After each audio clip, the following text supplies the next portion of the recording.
I call the 2,383rd meeting of the Milwaukie City Council to order. This meeting is being held in person at City Hall and by video conference. The public may participate in this meeting by coming to City Hall or joining the Zoom webinar. The meeting is being broadcast live on the city's YouTube channel and Comcast Cable Channel 30 in city limits. There will be opportunities for the public to speak during this meeting. If you would like to address council, you may come to the City Hall or participate via Zoom.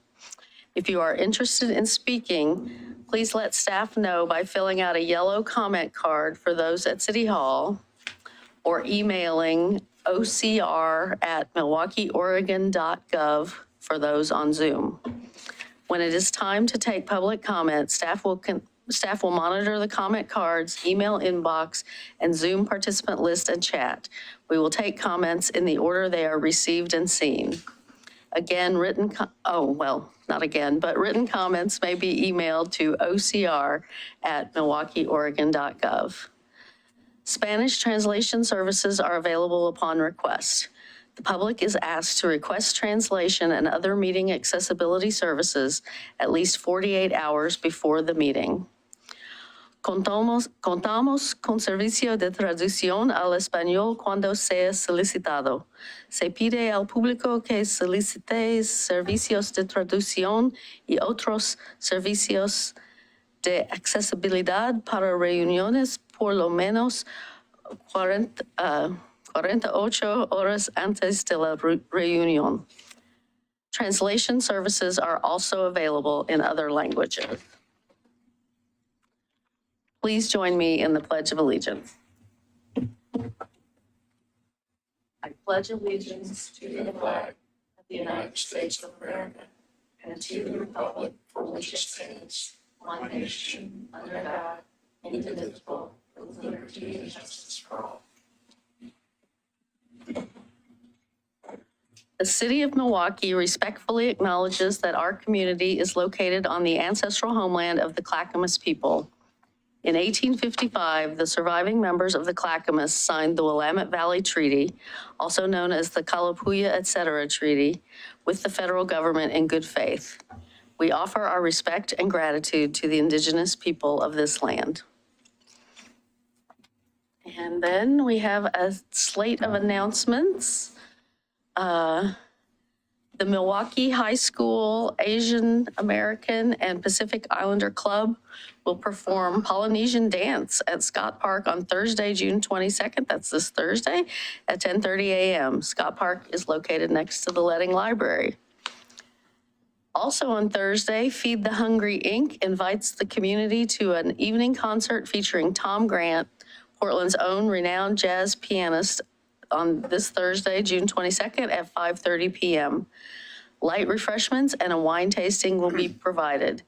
The event is free, but donations are greatly appreciated and will benefit Feed the Hungry Inc., a nonprofit providing hot, healthy meals every Sunday for the past 31 years.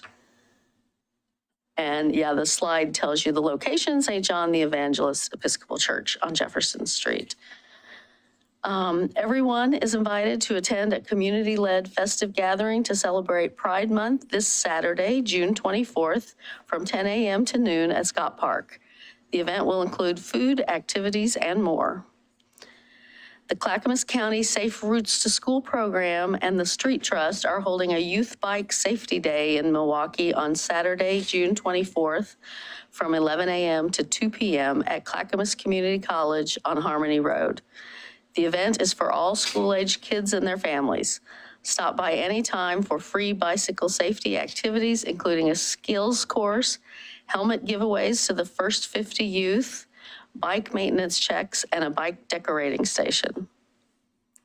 Colombian-born singer-songwriter Nathalia will perform bilingual melodies, heartfelt lyrics, and musical stories on Monday, June 26th at 10:30 a.m. at Scott Park. The event will have families singing, dancing, and even learning a little Spanish. For more information about each of these events, please visit the city's homepage at milwaukieoregon.gov or call 503-786-7555. Would just also note that the City Council did a few months ago vote to ban fireworks in Milwaukie. So I encourage folks who love fireworks to find local displays. There's one at Oaks Park. There's one at Happy Valley Park. There's, of course, the big one done as part of the Waterfront Blues Festival. So there are public displays to be found, but please don't bring your fireworks into Milwaukie. Okay. So we move on to community comments. This is the part of the agenda during which council will hear community member comments regarding city business. Before we begin, is there any follow-up from the June 6th community comments, Ms. Ober? There are not, thank you. There are not, okay. And I have a couple of comments, but they are for later in the, I have a couple of yellow cards, but they are for later in the meeting, not this community comment portion. Was there anyone who was here to speak during the community comment portion? And Nicole, are you seeing any emails or any hands raised on Zoom? Yes, let's see here, sorry, there are a flurry of emails. I'm trying to confirm who's wanting to comment on what. Okay. We do have one hand raised. It's Melanie, and I will. So let me just, tell people, I mean, if you're here to comment on the climate action plan or on the presentation to come from PGE, we will get to those later and you will have a chance to comment then. But if you're here to comment about something else, then this is your time. That hand has been lowered. Has been lowered. Yes. Okay, great. Great, all right. And I will not read the rest of the, well, I guess I will read the rest of the script because this also applies to other comments made later tonight. So for those in person who wish to speak, submit a yellow comment card. If you are on Zoom, please use the raise hand reaction to alert staff you wish to speak. And when instructed to begin, click the microphone option to unmute yourself. If you are calling in on a telephone through Zoom and would like to make a comment, dial *9 to raise your hand. You may also submit a comment via email to ocr@milwaukieoregon.gov. Before you make your comments, please state your name and city of residence for the record. If you would like the city to follow up with you, please submit your contact information to ocr@milwaukieoregon.gov. As council has other business items on the agenda this evening, speakers will be limited to 3 minutes each. Okay, because, and that's the rest of that's about community comment, which we don't have. So I'm going to move on to the consent agenda. Tonight's consent agenda includes minutes of the City Council May 16th, 2023 regular session and June 5th, 2023 site visit. A resolution making the following appointments to city boards and committees. Whitney Lyons and Hamid Shabata Bennett to the Arts Committee. Matt Golos to the Audit Committee. William Johnson and Sophie Sherman Burton to the Budget Committee.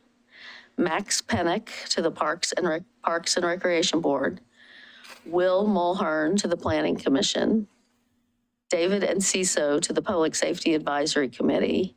And Ashley Lookenhouse and Camden McCone to the Tree Board. A resolution authorizing an intergovernmental agreement with the Oregon Department of Transportation to update the city's transportation system plan.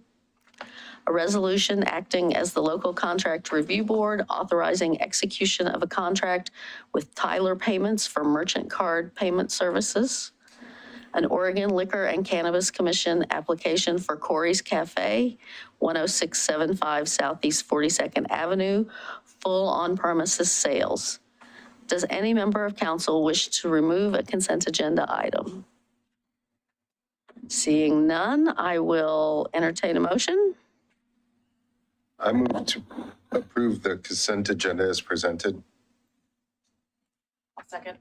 It's been moved and seconded to approve the consent agenda as presented. All those in favor say aye. Aye. Aye. Aye. Opposed, say no. None heard. The consent agenda is unanimously approved. Now, We will recess the regular session for a brief meeting as the Milwaukie Redevelopment Commission. Then council will reconvene after the commission meeting. If you are watching on Zoom, you can stay where you are. The council meeting is in recess. So now I call the Redevelopment Commission meeting to order. This meeting is being held in person and by video conference. The public may participate in this meeting by coming to City Hall, joining the Zoom webinar, or watching the city's YouTube channel or cable channel 30 in city limits. Do I need to read all of this script about public comment? We don't have any public commenters wanting to talk on the Redevelopment Commission? If Justin say no, I would defer to Justin. Yeah, I mean, you can make the call for public comment, but Okay. if we don't have. So do we have anyone, no one in the room has submitted a card that this is what they want to comment on. Is there anyone online indicating that this is what they want to comment on? There is not. Okay, so we will forego the introduction about public comments, and I will go to the question of approving the minutes of our last meeting, March 7th, 2023. Is there any discussion about those minutes? If none, I will entertain a motion. I move to approve the March 7th, 2023 Redevelopment Commission meeting minutes. A second. It's been moved and seconded to approve the March 7th, 2023 Redevelopment Commission meeting minutes. All those in favor say aye. Aye. Aye. Opposed, no. None heard.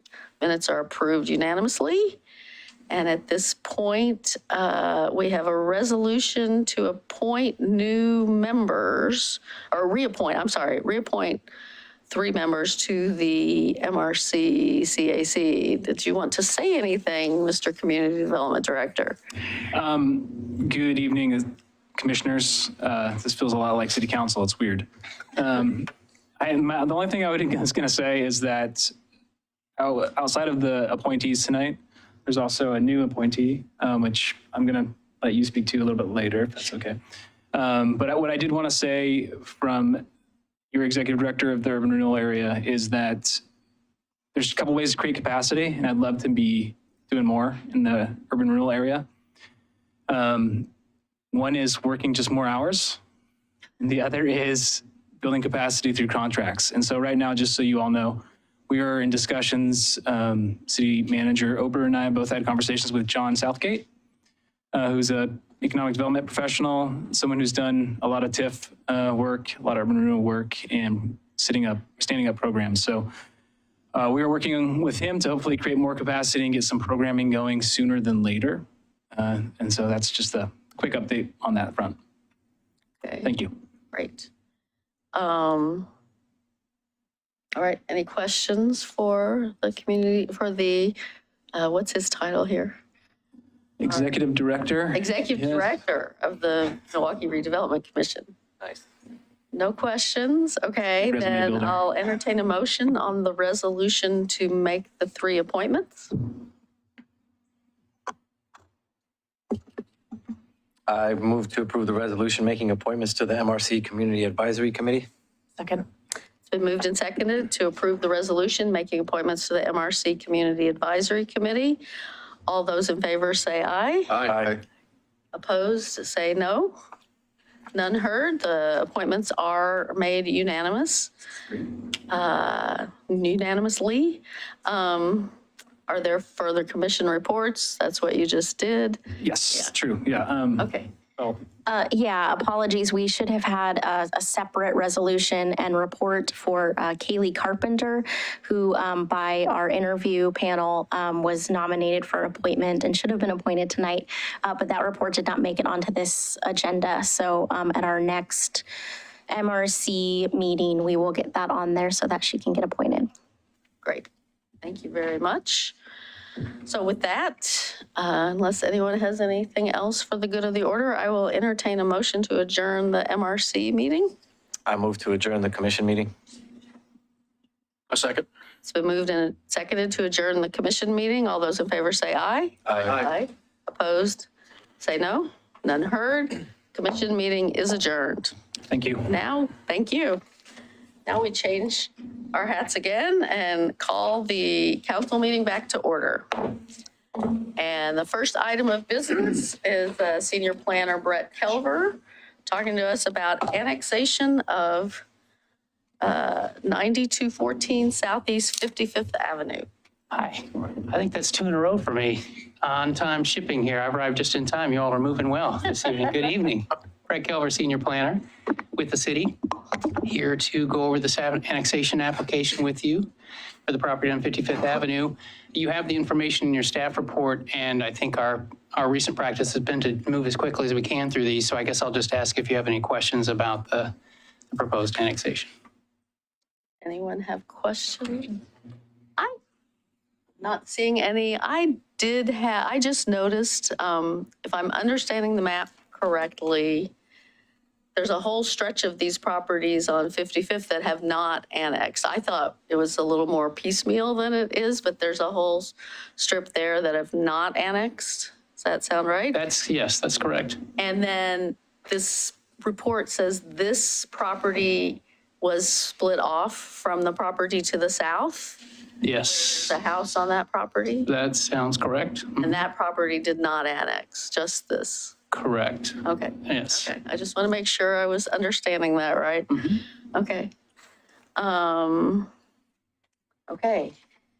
Any questions? No one else had any questions, so I guess I would entertain a motion. I move for the first and second readings by title only and adoption of the ordinance annexing attractive land identified as tax lot 1S2E30AC 02400 and located at 9214 Southeast 55th Avenue into the city limits of the city of Milwaukie, file number A-2023-003. Second. It's been moved and seconded for the first and second readings by title only and adoption of the ordinance annexing attractive land identified as tax lot 1S2E30AC 02400 and located at 9214 Southeast 55th Avenue into the city limits of the city of Milwaukie, file number A-2023-003. Is there any further discussion? All those in favor say aye. Aye. Aye. Opposed, say no. None heard. It passes unanimously. Ms. Ober, would you please read the ordinance 2 times by title only? An ordinance of the city of Milwaukie, Oregon, annexing attractive land identified as tax lot 1S2E30AC 02400 and located at 9214 Southeast 55th Avenue into the city limits of the city of Milwaukie, file number A-2023-003. And again, an ordinance of the city of Milwaukie, Oregon, annexing attractive land identified as tax lot 1S2E30AC 02400 and located at 9214 Southeast 55th Avenue into the city limits of the city of Milwaukie, file number A-2023-003. And Ms. Madigan, would you please poll the council? Counselor Massey, Aye. Counselor Khosrowbadi, Aye. Counselor Stavanger, Aye. Council President Nicodemus, Aye. Mayor Beatty. Aye. The motion carries 5-0, ordinance number 2231. Thank you. All right, that was nice and quick. All right. So next item on our agenda is a clean energy update. And we'll begin with a representative from Portland General Electric, Kristen Sheeran.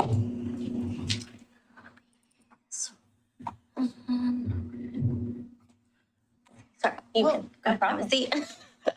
Just gonna get this updated here.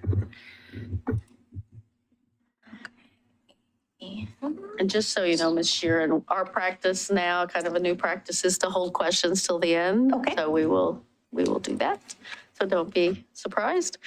Oh, hold on, sorry, 1 second. I should put this on that screen so everybody can see it. There we go. All right. Yes, you should be good to go. All right, Right thank ahead. you. Thank you. Let's just make sure I can drive this thing correctly. I can, wonderful. So good evening, Mayor Beatty, members of the council. I'm Kristen Sharon. I'm Senior Director of Resource Planning and Sustainability at Portland General Electric. Here to give you an update on our clean energy plan. So just this past March, PGE entered two major filings with the Oregon Public Utility Commission. One, what we call our Integrated Resource Plan, which we have done for many, many years now on a regular cadence every 2 to 3 years, where we basically forecast sort of the future energy needs of our customers and identify sort of the optimal mix of resources that could serve those energy needs in the future. And then that becomes the basis for the company's sort of plan of acquisition of different types of resources for our customers. This year, however, we were also required to file at the same time what we call a clean energy plan. And this is a requirement that came out of the passage of House Bill 2021 back in the 2021 legislative session. That set new emissions targets for electric utilities like Portland General Electric in the state. So what I'm going to do today is just give you some of the highlights of our clean energy plan so that you can see the direction that PGE is headed with respect to the acquisition of clean energy and the transition away from fossil fuels for all of our customers. And then happy to answer any questions about how this may align with the city of Milwaukee's own very ambitious carbon and clean energy goals. Just very briefly, you know, PG, we're the state's largest electric utility. We're vertically integrated, which means we encompass generation, transmission, and distribution. Half of Oregon's population lives within our service territory. More than 2/3 of the commercial industrial activity in the state is also within our service territory. Importantly, that little diagram over there on the right sort of shows you where the amount of generation that we own and operate directly, about 3,300 megawatts. That includes things like hydro, you know, dams, natural gas facilities, wind, solar. Most of which is in the region, concentrated at this point primarily here in the Northwest. In addition to the 3,300 megawatts of generation that we own and control, we also have about another 1,800 megawatts under contract. And the only reason why I'm sharing those numbers with you is because they're going to come back to be sort of important to us as a point of comparison when we look at sort of the scale of clean energy acquisition that's in front of the utility as we look forward into the future and meeting those clean energy targets. But first, sort of where are we today in terms of our greenhouse gas emissions performance as a utility? So PGE, like other investor-owned utilities and energy service suppliers in the state, are required to report emissions annually to the Oregon Department of Environmental Quality. We've been doing this for well over a decade. We've actually gotten quite good at it. It's those emissions that we report to the state that basically feed into the state's own greenhouse gas emissions accounting. So how the state as a whole is doing and how the state is driving toward its own climate reduction goals. And they are also then the sort of benchmark or the basis for the reductions that are being required of utilities under House Bill 2021. So where we are at the end of 2022, which is the last year for which we have sort of full verified data on record, you know, emissions were continuing to come down on sort of a downward trend. We're already 25% below sort of the baseline level of emissions that was established by the law under HB 2021. So, and that baseline period is basically 2010 to 2012. So that's sort of the high point. We're already down 25%, so that's good. Obviously have a lot more distance to travel. A metric that's often important to our customers is sort of the carbon intensity of the power that we serve. So for every kilowatt or megawatt of energy that we sell to customers, you know, how many, you know, tons of greenhouse gas emissions are emitted into the atmosphere. Our current value is at 0.30. That's relatively low for an electric utility across the country. Obviously, we need to bring that number down even lower still. And then in terms of the resource mix, sort of what are the technologies or types of resources that are serving our customers? At the end of 2022, 39% of the resources that are specified on the system, meaning we know what the underlying source of the generation is and we can verify that to the state, 39% of that came from non-emitting sources. So that's primarily primarily hydro, wind, and solar resources. In terms of sort of where we're going, we have both our state mandated targets as well as our own voluntary targets. So PGE established a voluntary target to get to net zero emissions company-wide by the year 2040. We were in fact the first utility in the country to sign what's known as the Climate Pledge, which has now been embraced by almost 400 sort of major businesses and brands across the US and Europe to basically hit the targets of the Paris Accords 10 years early.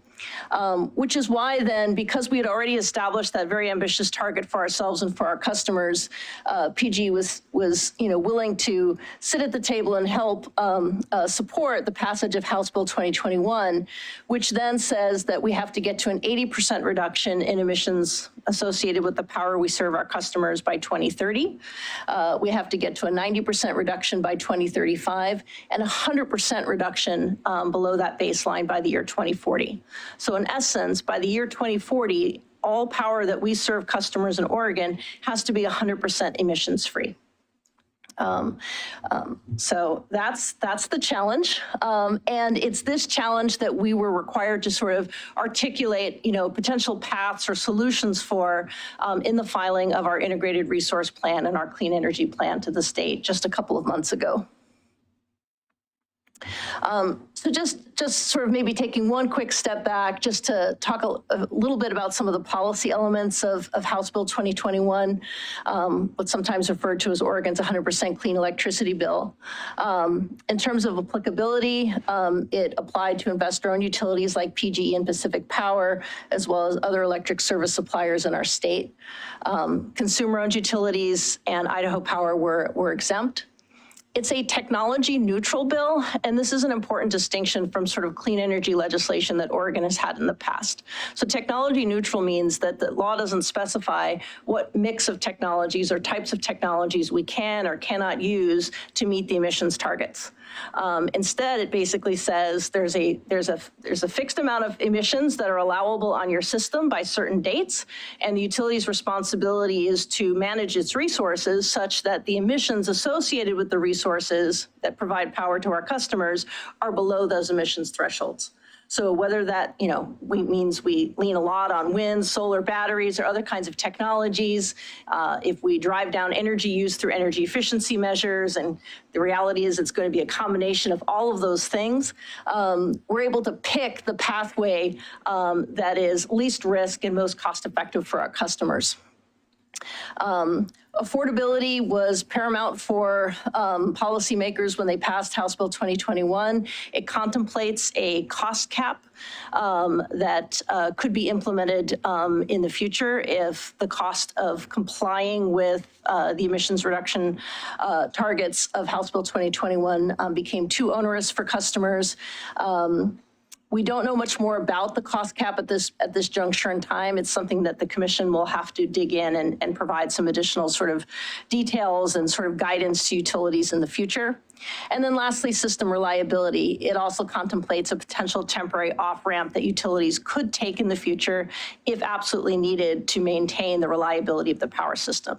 So one of the challenges, when we talk about moving from sort of the current system to one that is, 100% emissions free, that is primarily then powered by renewables or intermittent resources, is, making sure that, we can meet all energy demands at any time of day under any kind of weather conditions or other kinds of, hazards or disruptions to the systems, that may happen. That becomes more challenging when you have a system of intermittent resources. And so system reliability remains paramount as we think about how we plan for the future. Just to give a little context in terms of sort of what this means for, certainly for PGE, but I would argue any utility, looking at these this kind of decarbonization objective at this junction in time. One is that Oregon is not alone in moving rapidly toward decarbonization. That map there on the right sort of shows either, emission standards or technology requirements, variations of sort of policy constructs, but all of which are kind of driving toward the same thing, which is a future in which the power system is increasingly clean and, lower or zero emissions. And if you looked at that same map, even just going back 5 years, with the exception of California, you wouldn't see these 100% or near 100% targets. So a lot has changed in the policy landscape in a relatively short period of time. And that's a good thing vis-a-vis the climate.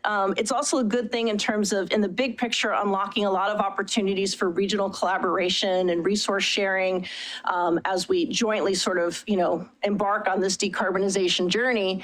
But there are also some challenges with that in terms of, we're still operating in, in an environment where there are supply chain shortages and labor market dynamics that are sometimes challenging. Transmission across the region is highly constrained, and you've got a lot of states, a lot of utilities, a lot of energy developers competing for relatively scarce, land to produce these resources in the future. So it's just one of the challenges in the backstop. The other thing that's happening that is more specific to Oregon, of course, is that it's not just the power sector that is decarbonizing. So House Bill 2021 was specific only to electric utilities and energy service suppliers. But at roughly the same time, the governor's executive order set DEQ, Oregon DEQ, down a path of implementing by regulation the climate protection program, which says there must be a 90% reduction in emissions associated with the transportation sector and use natural gas and industrial emissions. Now, there's some crossover, some dynamics that will impact the electric power sector, because electrification, certainly of cars and, increasingly other appliances and business uses is likely to be a result of some of that policy pressure from the state, as well as other things that are going on nationally. And as that drives additional load and demand on our system, that's additional load and demand we have to meet with clean energy resource. So we track those developments, very closely. And then lastly, I'll just note, this is a period of highly dynamic change for the electric power sector. Necessarily so, given the transformation that has to take place. But it means sometimes it's hard to see sort of how quickly technologies will develop and become cost effective and become available at scale for our customers. And the federal government, with the passage of the IRA, the Inflation Reduction Act, and other incentives, sort of has really, change the playing field, if you will, for clean energy in a lot of very important ways, making certain technologies more cost effective, really driving incentives that are aimed at customers to adopt things like solar on their roofs, batteries, electric vehicles. We're just beginning to sort of see, as that money's beginning to make its way down to the state and local levels and to our customers, what that change is really gonna portend. So with all of that said, sort of what is the strategy that we laid out? At the highest level, it's actually the carbon math for a utility like PG is fairly straightforward. The first step is we have to go out and procure a lot of clean energy, a lot of non-emitting energy resources. We need a lot of it because in order to back out the fossil fuel on our system, we need to have ample renewable energy resources in order to replace it. And unfortunately, it's not necessarily a one-to-one because the wind doesn't always blow and the sun doesn't always shine. So you need, batteries or other forms of storage. You may need, more wind, more solar, to back out sort of the amount of fossil fuels that we need in order to reduce our emissions below those required thresholds. And so that's step one. That's step two, add the resource, systematically reduce fossil fuel generation. And then third is actively working with our customers to help them manage their energy wallet during this transition, not just for the electricity they currently purchase, but for the electricity that we anticipate they're going to be purchasing in the future as they increasingly operate their vehicles, their homes, and their businesses more and more with electrical power. And so in order to do that, we're really looking at sort of a multifaceted sort of strategy that involves some of the more obvious things, like we're going to go out and you'll see PGE put a request for proposals out later this year for, or early next year at this point, for a significant amount of, wind, solar, batteries, as well as any other clean energy resource that can bid in a competitive environment and can be deemed cost effective for our customers.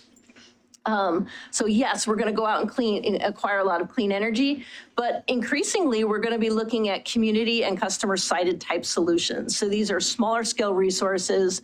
It's things like energy efficiency or demand response programs where the utility works with customers to signal times of day that are more appropriate to use an appliance or charge a vehicle. And you of course incentivize those kinds of energy behavioral changes. And it includes things like community-based renewable energy resources. These are things that have always been part of our portfolio of options for our customers, but what we're seeing now as we're contemplating decarbonization is that they're going to play an increasing and an important role in how we get to our decarbonization objectives. Because the region's transmission constrained, because there's a lot of clean energy that has to come on the system, we need, a lot of diversity in resource types. And so that means looking more and more at how we can design programs and options for these community and customer sited solutions. And then lastly, and I won't go into detail on this, but happy to in Q&A, we're obviously looking at, transmission, regional market collaboration and technology innovation. We can't ignore that. We've got to use that energy in increasingly better ways and expand through markets and collaboration in the region, access to a wider geographic diversity of resources. So I'll just pause for a second and talk a little bit about one of the levers that's getting a lot of attention in our clean energy plan, and frankly, it's because it was called out very directly also in House Bill 2021. So everybody thinks of House Bill 2021, the clean energy bill, as being really significant for these very ambitious, the most ambitious at the time in the country when they were passed, clean energy and emissions targets. But House Bill 2021 was also notable because it was a lot of community groups and equity organizations were at the table drafting that legislation. And there was a really strong emphasis on the legislation that utilities go about energy planning through the lens of community benefit. So really thinking more broadly about the ways in which communities can benefit from different types of energy resources, rather than just looking at it through the lens of what are the least cost, least risk resources. Least cost, least risk is still an important part of the equation, but helping the utilities encouraging utilities to really think more broadly to say, well, does this help provide local resilience? Does this provide local job creation opportunities? Is there an opportunity for community ownership of a resource in a way that could be community wealth building? Those kinds of things. And frankly, in this first clean energy plan, we took just really some very preliminary sort of, I'll go ahead and call it baby steps towards figuring that out, because it's a new way of doing resource planning, and the guidelines came out just a few weeks, a few months before the final plan was due. But we're working directly with our communities and our stakeholders to continue to evolve our approach to planning. That said, we still identified in our clean energy plan the need to bring on about 155 megawatts of these community-based renewable energy resources between now and 2030 as a key part of our decarbonization strategy. And so later this year, we're going to be issuing what we're calling our community-based request for proposal for community-based renewable energy resources. So these what they'll look like, we're working with communities on the exact parameters, but they'll be smaller resources, probably less than 20 megawatts. They could be really relatively small. They will likely be, solar, community scale solar, hopefully paired with batteries and in the form of kind of a microgrid. And we have the example there of the Beaverton Public Safety Center microgrid that PG collaborated with the city of Beaverton to build just a couple of years ago. So we'll be issuing this community RFP later this year, and would love to talk more. And I have the team that's working on that project development. If there's interest at the city, come in and speak with you a little bit further about that. So then finally, I'll just leave you with some sort of key takeaways. This planning effort that we go through, I'm hitting it at a very high level, but the final document ended up being upwards of like 400 or 500 pages. They tend to be very dense, very technical. They're developed over the course, interactively developed over the course of many, many months with a lot of stakeholder input, a lot of back and forth where we, put out some modeling runs or some assumptions and we get public feedback and we go back and we make changes and we bring that back again. But there's a lot that gets learned in that process. And so I'll just share what I think are some of the more important findings. So the first is that the targets that were passed, that 80% reduction by 2030, we see a pathway at PGE to achieving that, on the timeline that was prescribed by 2030, using resources and technologies that are currently available commercially. So we're not waiting for cold fusion or some other kind of technology to sort of, suddenly emerge on the scene and sort of, bring us to our emissions targets by 2030. We think we can do it, with resources that are primarily available in our region today. That's not to say that we may not run into challenges trying to procure enough of them on time, get them built, permitted, all those other things. But the resources themselves, the technologies exist to make this work. As we look further out till 2040, we see a gap. There will have to be some additional technologies that are developed, not just for PGE system, but across the West, and I'd argue across the country, in order to hit those zero emissions or net zero in some case targets. In order to fully back fossil fuels out of the power sector, we're gonna need other resources that can provide that sort of real backstop value power in a non-emitting way. The good news is that with all these clean energy policies and the federal policies, it's a strong market signal for technology to begin to develop. There's a lot of different sort of things in the air. We'll be tracking all those technological developments very closely. PG's we're not large enough. We don't have the risk capital to be developing new technologies, but we certainly are positioned so that when technologies become available and are in the interest of our customers, make sure we're ready to adopt them and scale them accordingly. So nobody should take from that the fact that we can't identify all the resource types that we would need to get to 2040. Nobody should take from that PG saying 2040 isn't doable. We just don't know what the resources are at this point in time in the year 2023. But we're optimistic, cautiously optimistic that those resources could become available. We are forecasting a very significant renewable energy need by the year 2030. To get the fossil out, to get below 80%, we need upwards of 3,000 megawatts of clean energy. To give you sort of, rough comparison, our last major clean energy facility that went online was our Wheat Ridge. It was combined wind, solar, and batteries out in Eastern Oregon. Great facility, doing great things for our customers. It was about 300 megawatts. So we're talking about 10 of those, roughly, between now and 2030. So that's the challenge. But we're moving as fast as we can in collaboration with stakeholders and our commission. The geographic diversity of resources and transmission, these are key themes that run throughout our clean energy plan. Yes, there will be resources we certainly hope that will be developed and built in Oregon, but beginning to access things like wind in Montana or Southwest Solar to sort of diversify the portfolio so that the wind is always blowing and the sun shining somewhere is going to be increasingly important as we try to hit those really higher levels of emissions reduction. PG's natural gas plants, they will continue to sort of play that backstop role on our system, making sure that the lights stay on even under the most challenging conditions for weather or other kinds of disruptions that may occur. But they'll be operating within those very tightly defined carbon budgets. And by the year 2040, there could be no natural gas running being combusted at those facilities. Now, whether they get converted to hydrogen or something else at that point, it's too early to say.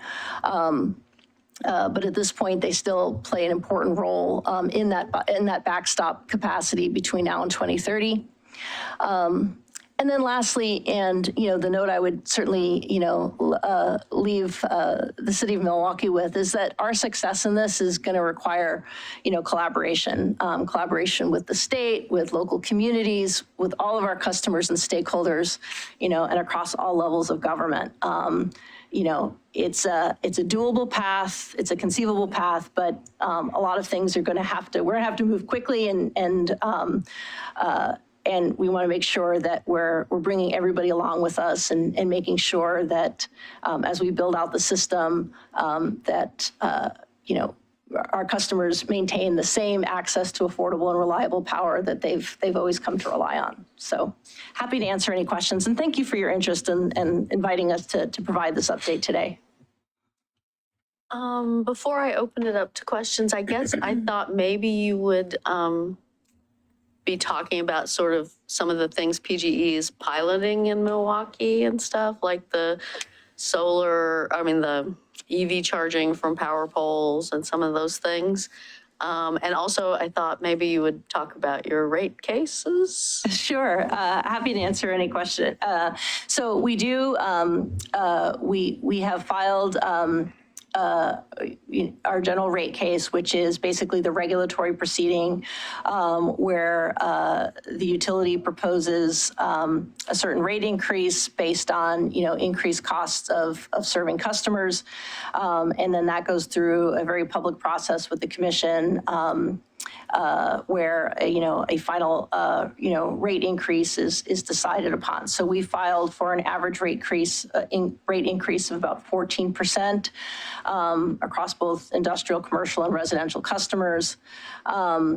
And that is primarily driven by, in recent years, a tremendous amount of, inflation and fuel cost volatility, that we're seeing in order to provide that power to our customers, as well as investments, in aging infrastructure to make sure that the system maintains, safety and reliability as our first priorities.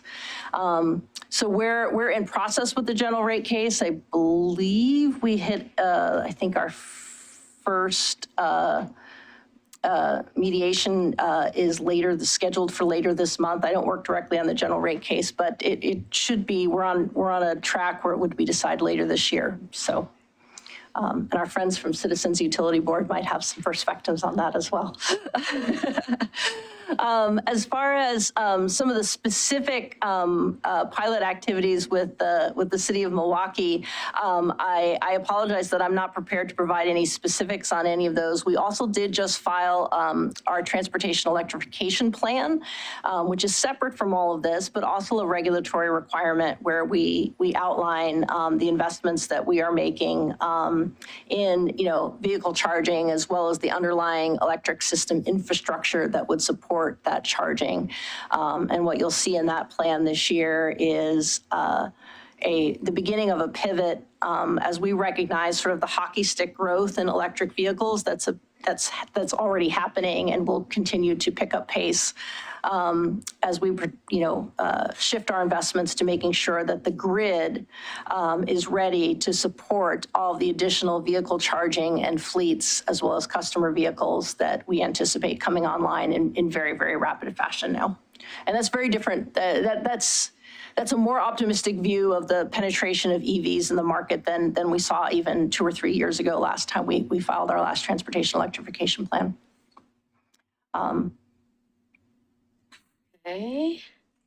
I guess we'll start with Councilor Stavengard. Okay, any questions? Thank you for this. This is really informative and appreciate you being here. I have 2 questions. One has to do with regard to the community benefit. And I wonder if you could speak a little bit more about solar microgrids. We have, as part of our comprehensive plan, a hubs project. Okay. And we also have an urban redevelopment area. The Hillside project, I believe, is proposed to have a resilience hub as part of that new development. And so I'm wondering what sort of resources are available for municipalities, but then, maybe also businesses or organizations that are interested in setting up solar microgrids. Sure. The answer is there's a fair amount, and it's growing, growing rapidly. So in our clean energy plan, we've identified the need for more of those types of resources. And now the question is, how do we work with our communities, our customers, to bring those projects to life? The most immediate steps we're taking above and beyond sort of the very intensive sort of, back and forth and meetings we've been having with communities to inform ourselves about what community preferences might be, is we're issuing a request for information and a request for proposals. Now, the request for proposals is a little unique in that we haven't tried something like this before, but what it would look like is something like, sitting down with the city of Milwaukee and you say, well, we want a resilience center, roughly in this location here. And we would work with you on sort of, okay, well, what are the specifications? What does that need to look like to integrate into our system, to add grid value to our system in ways that we can then make sure that grid value is shared back with your customers. And then we could go to, market, essentially go to market, with the city of Milwaukee with the request for proposal that says we're looking for a developer who can, build this kind of microgrid in this kind of location with these types of specifications. And then I think there's a lot to be, I think we're trying to deliberately be very flexible in terms of, what are the, do we own the project and sell the power back to the city? Does the city want to own the project? There's different ways we can structure that. And it really, I think, will end up being sort of project and community or customer specific in that particular case. So we're moving very, we're moving as quickly as we can down that path. I think if sounds like there's potential sites and projects of interest, we should have this, folks from the city sit down with our team that's going to develop that request for proposals, as soon as possible, to see how we might work together to prioritize some of the projects that City of Milwaukee is interested in. The other thing is that the federal government, through the IRA and other channels have there's a lot more incentives moving around, as well as at the state level for microgrids. So really working with our communities to figure out, like, how do we stack these value chains to, again, provide a resource that gives the community the benefits that it's looking for.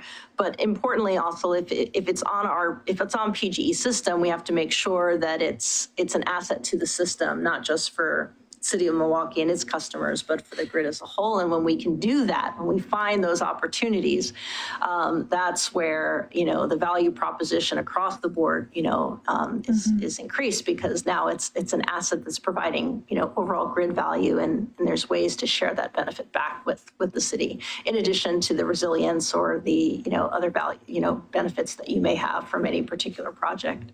Yeah, thank you.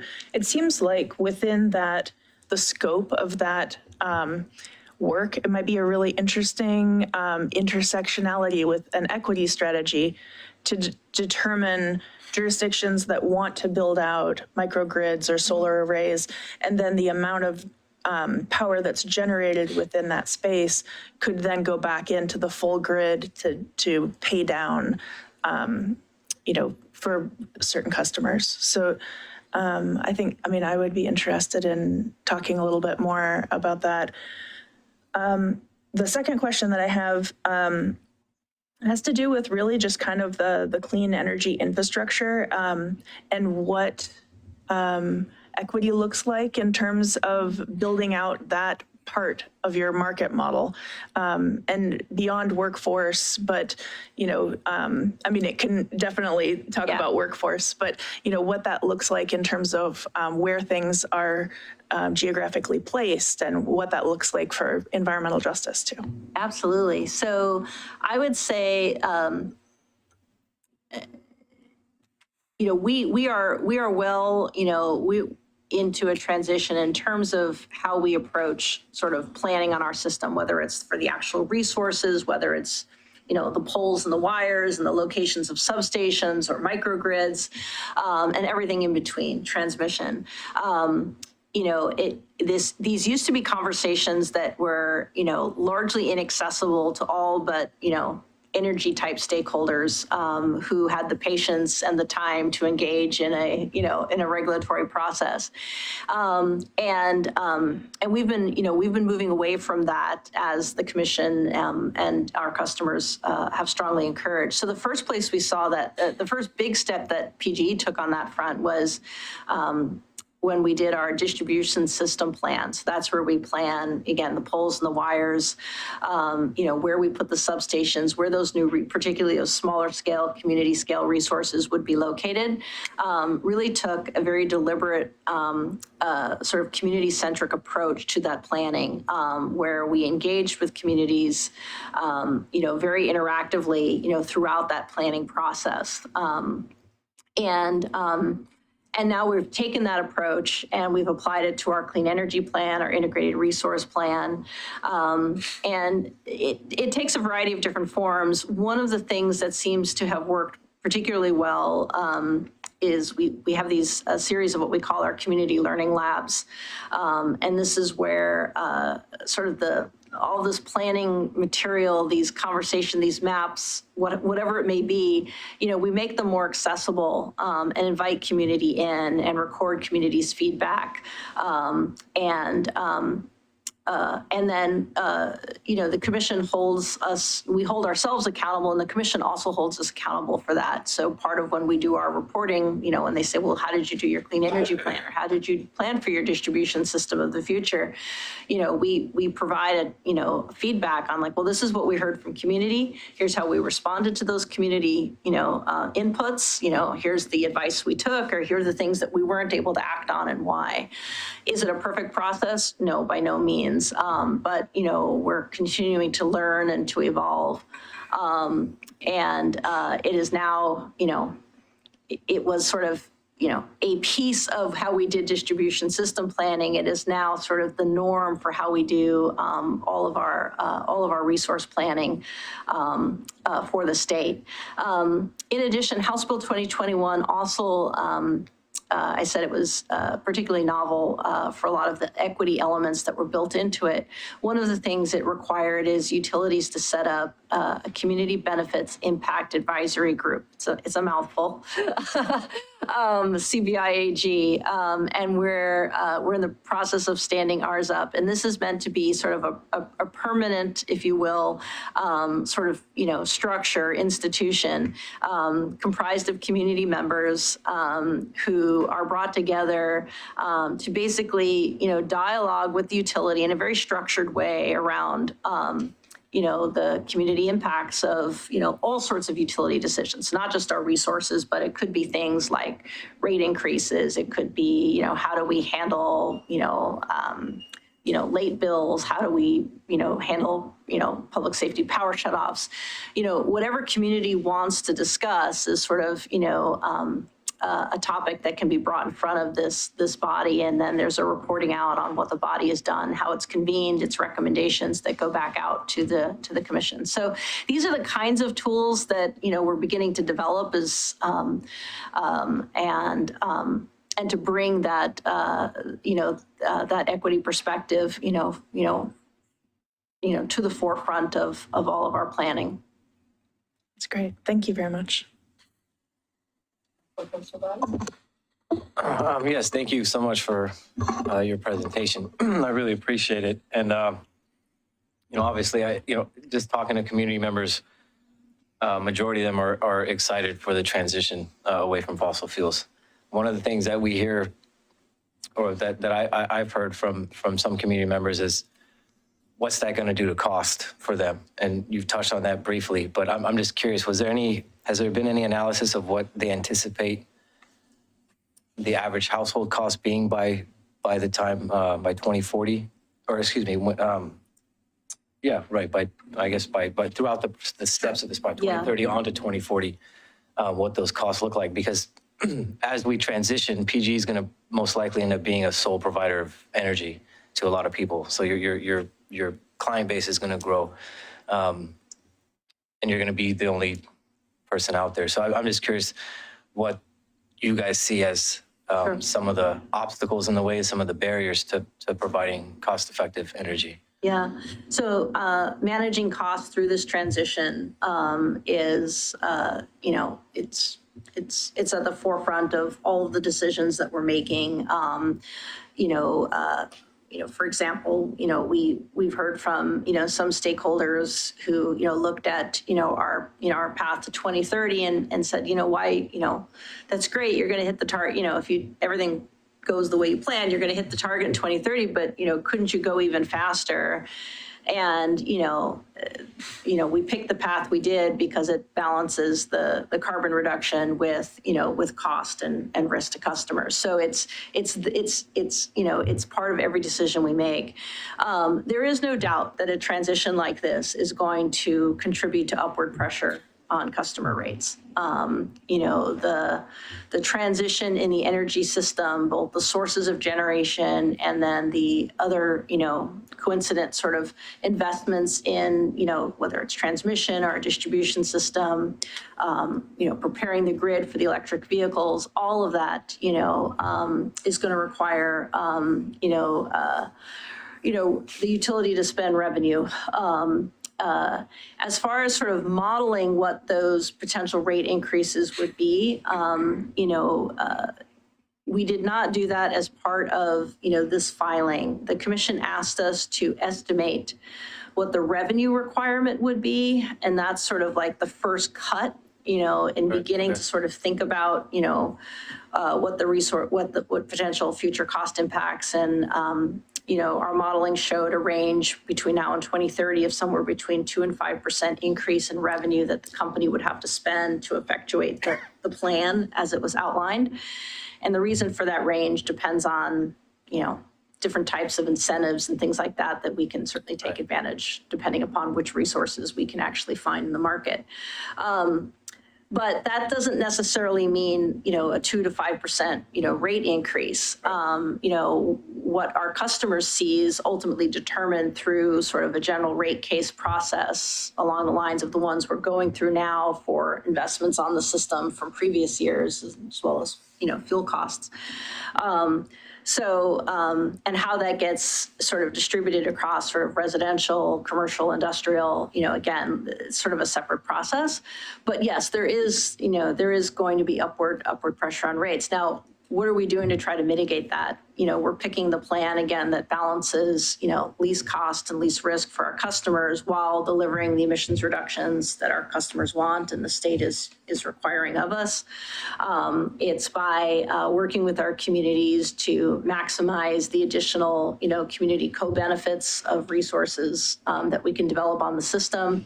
And importantly, it is, we are doing everything we can at AGE on our own and in collaboration with the state and communities and our customers to bring as much of the federal dollars, that have been unleashed to support the clean energy transition, to bring those here to our customers and our community. And so actively seeking, federal grants to buy down the cost of a lot of these investments and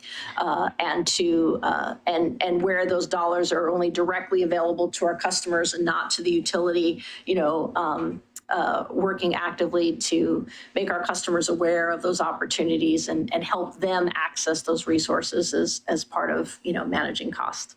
And, we're continuously, innovating, like we're going to have to use energy better and smarter than we have, historically in the past. We're going to have to manage it differently on the system so that we are providing, the reliability and value that our customers need, with that zero, increasingly low carbon and eventually zero carbon emissions profile.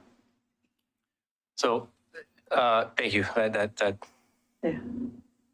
For those watching and for myself, it's helpful to know that.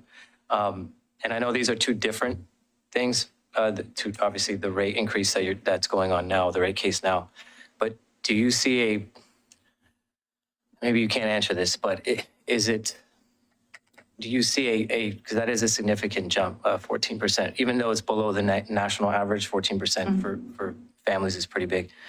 Do you see a price jump or shock like that potentially between now and throughout this process of a jump like that, or is it more of a gradual, are they anticipating more of a gradual increase? Yeah, that's a good question. I mean, like I said, I think there's no way to avoid upward pressure on rates as we go through that transition. We always want to see that happen as smoothly, as we can for our customers in terms of, the timing and pacing of sort of those investments on our system. And we're very mindful of that in terms of how we pace a lot of those investments. So I think, we are in the filing of the integrated resource plan is sort of step 1 of 3 to sort of, a potential rate implication for a customer. The plan basically makes the analytical and technical case for the resources we need. And that's why it goes through so much scrutiny at the commission, because they're looking to make sure, PG, did you assess your need accurately? And did you identify, the portfolio of resources in theory that really is in the best interest of the customers. And so if we hit that benchmark and we get acknowledgement by the commission, that's what then allows us to go to market and try to find those resources that commission has basically said, yes, that makes sense for your customers. And then after we've acquired those resources, then, that's when, we would, come back in the future in the form of a general rate case with those investments, bringing those investments back to see, what that implies for customers in terms of future rate increases. So we're sort of like in step 1 of 3. The other thing that I want to make sure to mention that I think is very significant as we're contemplating, this clean energy transition is that, the legislature, I believe it was in the 2021 session, it was relatively recently, they anticipated this, and particularly the equity implications of, utility rate increases. And they created the flexibility for the utility to offer, differential rates for, lower income customers. And so that program that PGE has launched, it's an income qualified program. Customers get a discount on their rates compared to the sort of average, residential customer, has been extremely well subscribed. I think we're at 45,000 customers. I have to check that number for you, and I can get that for you. But extremely well, it surpassed our expectations in terms of how quickly we were able to reach out to our customers, make them informed of the program, those who qualified, and get them enrolled. And that's really important as we think about the clean energy transition and making sure that for those who are struggling with affordability most, that there's additional rate protection that is available to them. Thank you. I really appreciate your time, and I look forward to collaborating in the future and to a clean energy future. Thank you. Thank you. All right, Councilor Massey. I have no questions. Thank you. Thank you. Council President. I just have one question. When you're talking about the RFP, who specifically would be filling out those RFP? You said community-based. Is that generally cities that you're talking about? Yeah, that's a great question. So, and apologies for the, throwing terms like RFP around. There's actually two RFPs that you'll see out of Portland General Electric in the next 12 months. Hopefully, if things go well. One is a more traditional RFP, like of the likes that we do all the time for like those large, big system resources. Developers bid in, to say, well, we'll build you a solar plant or a battery or a wind resource. And there's a very, well-defined process of competitive bidding, at the commission that we follow to, identify who wins the RFP and the right to build those resources for our customers. In addition, we're talking about sort of a request for proposals or an RFP for these community scale or community-based renewable energy resources. And the way we're envisioning that is that sort of community, in this case, would sort of be on the same side of the table with us, going to market, so that we would co-develop, with communities, sort of the specifications for the kinds of projects that we're looking for, right? So again, if the city of Milwaukie says, we really want, combined solar battery microgrid that could serve this kind of function, maybe on our public safety building or something along those lines, we would work with the city on the specifications of that project, and then, put it to market, who would bid on it.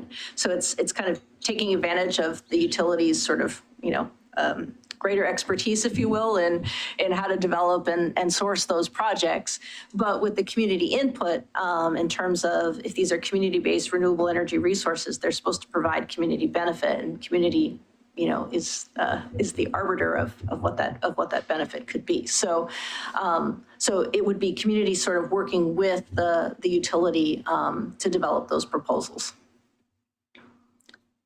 But you're asking, like, is community always a governmental entity, or is that what you're? Yeah, it doesn't, thank you. And it doesn't necessarily have to be. There has certainly been interest by certain community-based organizations, that are not governments who may or may not want to participate in that kind of process.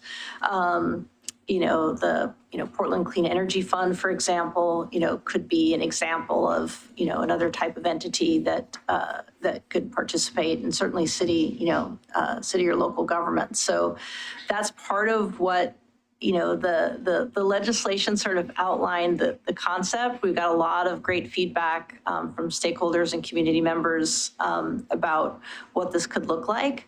But, we're really in that learning stage, like who's actually going to want to try to develop these projects. It's going to be learning for the utility and for, all of the interested parties. So I think we'll know more as we go through, but certainly interested in, any interested party we'd be interested in talking with about, how do we do this? Thank you. I had a few questions, but I will try and cut them back. So on the 14% general rate case, is that your only rate increase this year? I guess I'd heard there were some other project-specific rate increases that may also be coming. So there was some rate increases that went into effect at the end of, I'm getting my calendar here, end of 2022, I believe, apart from this sort of general rate case process that we're in right now. So there are conditions where, utilities can, again, through the regulatory process, get an additional incremental change in rates under certain circumstances, outside of the general rate case. So the general rate case is what's going through right now. And again, it's that 14%, average increase is what we've put forward. And now the process begins, to see where the commission will ultimately land. Okay, but apart from the ones that went forward at the end of 2023, there aren't other ones in this year in the pipeline? Not that I'm aware of. Okay. It's through the general rate case. Okay. So we got a lot of letters, and I suspect some of the people in this room here to testify later are here about, electrification, pushing for more, pushing for limits to the natural gas infrastructure. And I was just curious, to what extent does PGE advocate with developers for going all electric, or with home builders associations or anything like that? Does PGE take an advocacy role in that? PG hasn't taken an I wouldn't say PG has taken an advocacy role, certainly not on any of the policy bills that have been, that are looking at sort of direct limits on new natural gas hookups, as of the like that the city of Eugene had contemplated. And, what we are focused on is making sure that whatever load comes to our system, we are ready and prepared to serve that load. And increasingly to serve that load with, cleaner sources of energy.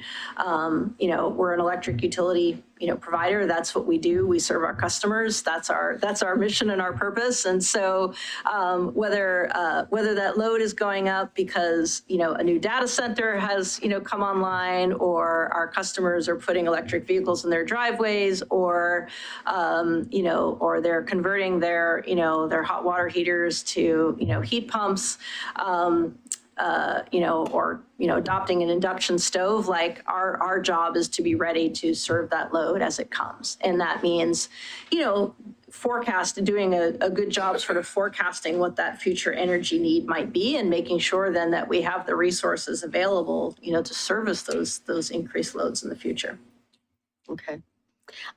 You may or may not know the answer to this because you said you weren't, briefed on Milwaukee specific things, but this is, I think, a bigger group of cities involved than just Milwaukee, and that's the green tariff process. Mm-hmm. Can you talk about that? Is that something you're?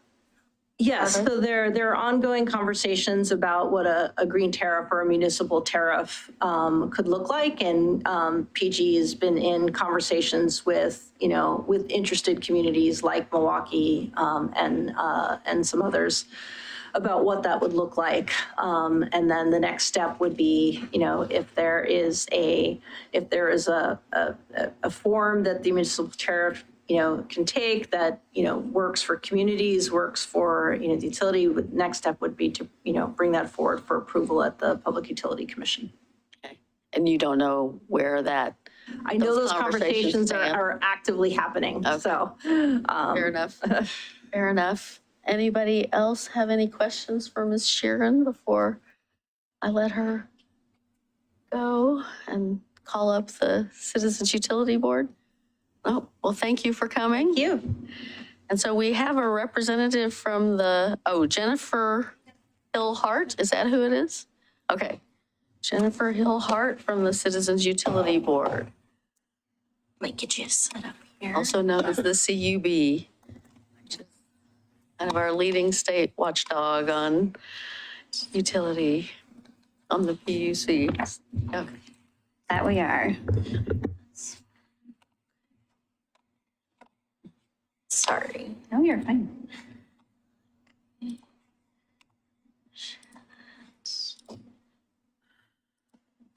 Okay, thank you. Good evening, Mayor Beatty and City Councilors. My name is Jennifer Hill-Hart. I'm the Policy Manager at the Oregon Citizens Utility Board. We are a statewide nonprofit consumer advocacy group started by Citizens Initiative to represent the interests of Oregonian residential utility payers before the PUC, Oregon Public Utility Commission. To date, we have saved Oregon ratepayers over $9.4 billion in rate increases. I do want to check Mayor Beatty about time. I know the agenda says to 7:20, so I just want to make sure that I'm not worried about it. I just want to make sure I hit the high points. Yeah, no, you're fine. Okay. Yeah. All right, great. It's never right. Yeah, that's a best guess. Yeah. All right, so how do I just do the arrow? Okay, yes, great, okay. Well, I will, my colleague, Ms. Sheeran, covered some of the stuff about HB 2021, so I won't belabor any of that, but of course I'm able to answer any questions that you have. One of the exciting things about HB 2021, Oregon's 100% clean electricity law, is setting the most aggressive, at least at the time, clean energy electricity standard in the country. But it also reimagines the utility process to provide for meaningful community engagement to that process, with a particular emphasis on environmental justice communities and mitigating those burdens that those communities have experienced traditionally in utility regulation. This law applies to PGE and also PacifiCorp. And yep, the commission will acknowledge the clean energy plan as long as it meets the requirements of the law. The emissions reduction requirements are based upon the Oregon Department of Environmental Quality accounting framework. And, you know, as Ms. Sheeran talked about earlier, we focus on the underlying generating resource and where the megawatt hours are coming from to meet our electricity goals. These are not limited to just renewable energy, but these goals can be met by energy conservation. This is just a definition of what public interest is defined as. This is also something the PUC will consider when they look at the clean energy plans. You'll see kind of a catch-all at the end. Any other relevant factors is determined by the commission. The Oregon Public Utility Commission has broad authority to represent the interests of customers. So this is an appropriate catch-all for them to consider. And this is just the definition, and I believe you guys all have this slideshow, but just what the definition of environmental justice community includes: communities of color, communities experiencing lower incomes. And Ms. Sheeran also mentioned the community engagement with community benefits impact advisory groups, which the utilities are developing and working with communities on. They have to do a biennial report talking about the engagement that they have done with communities, and the communities must be able to advise on implementation of the utilities' clean energy plans. I just want to give you an update also of some of the clean energy plan related issues before the Oregon Public Utility Commission. You may or may not know, but the cases before them are called dockets. There have been two that are investigation dockets where stakeholders like communities, community advocates, Oregon Citizens Utility Board can weigh in on the processes. So one of the first investigatory dockets was looking at just the procedural requirements. What do utilities need to show when they file for approval or acknowledgement of a clean energy plan? And that phase is already completed. There have been rules made, but one of the key features of that is the commission determined that utilities must file their clean energy plans with their integrated resource planning document to show how they're actually planning to meet those goals. We are currently in a public, there's UM 2273 is a public investigation docket. So there are some outstanding policy questions that some stakeholders who have been involved in have about what is expected in clean energy plans. This is called a contested case docket. So it means anyone engaged, at least who have intervened to become a party to the case, have to be represented by an attorney.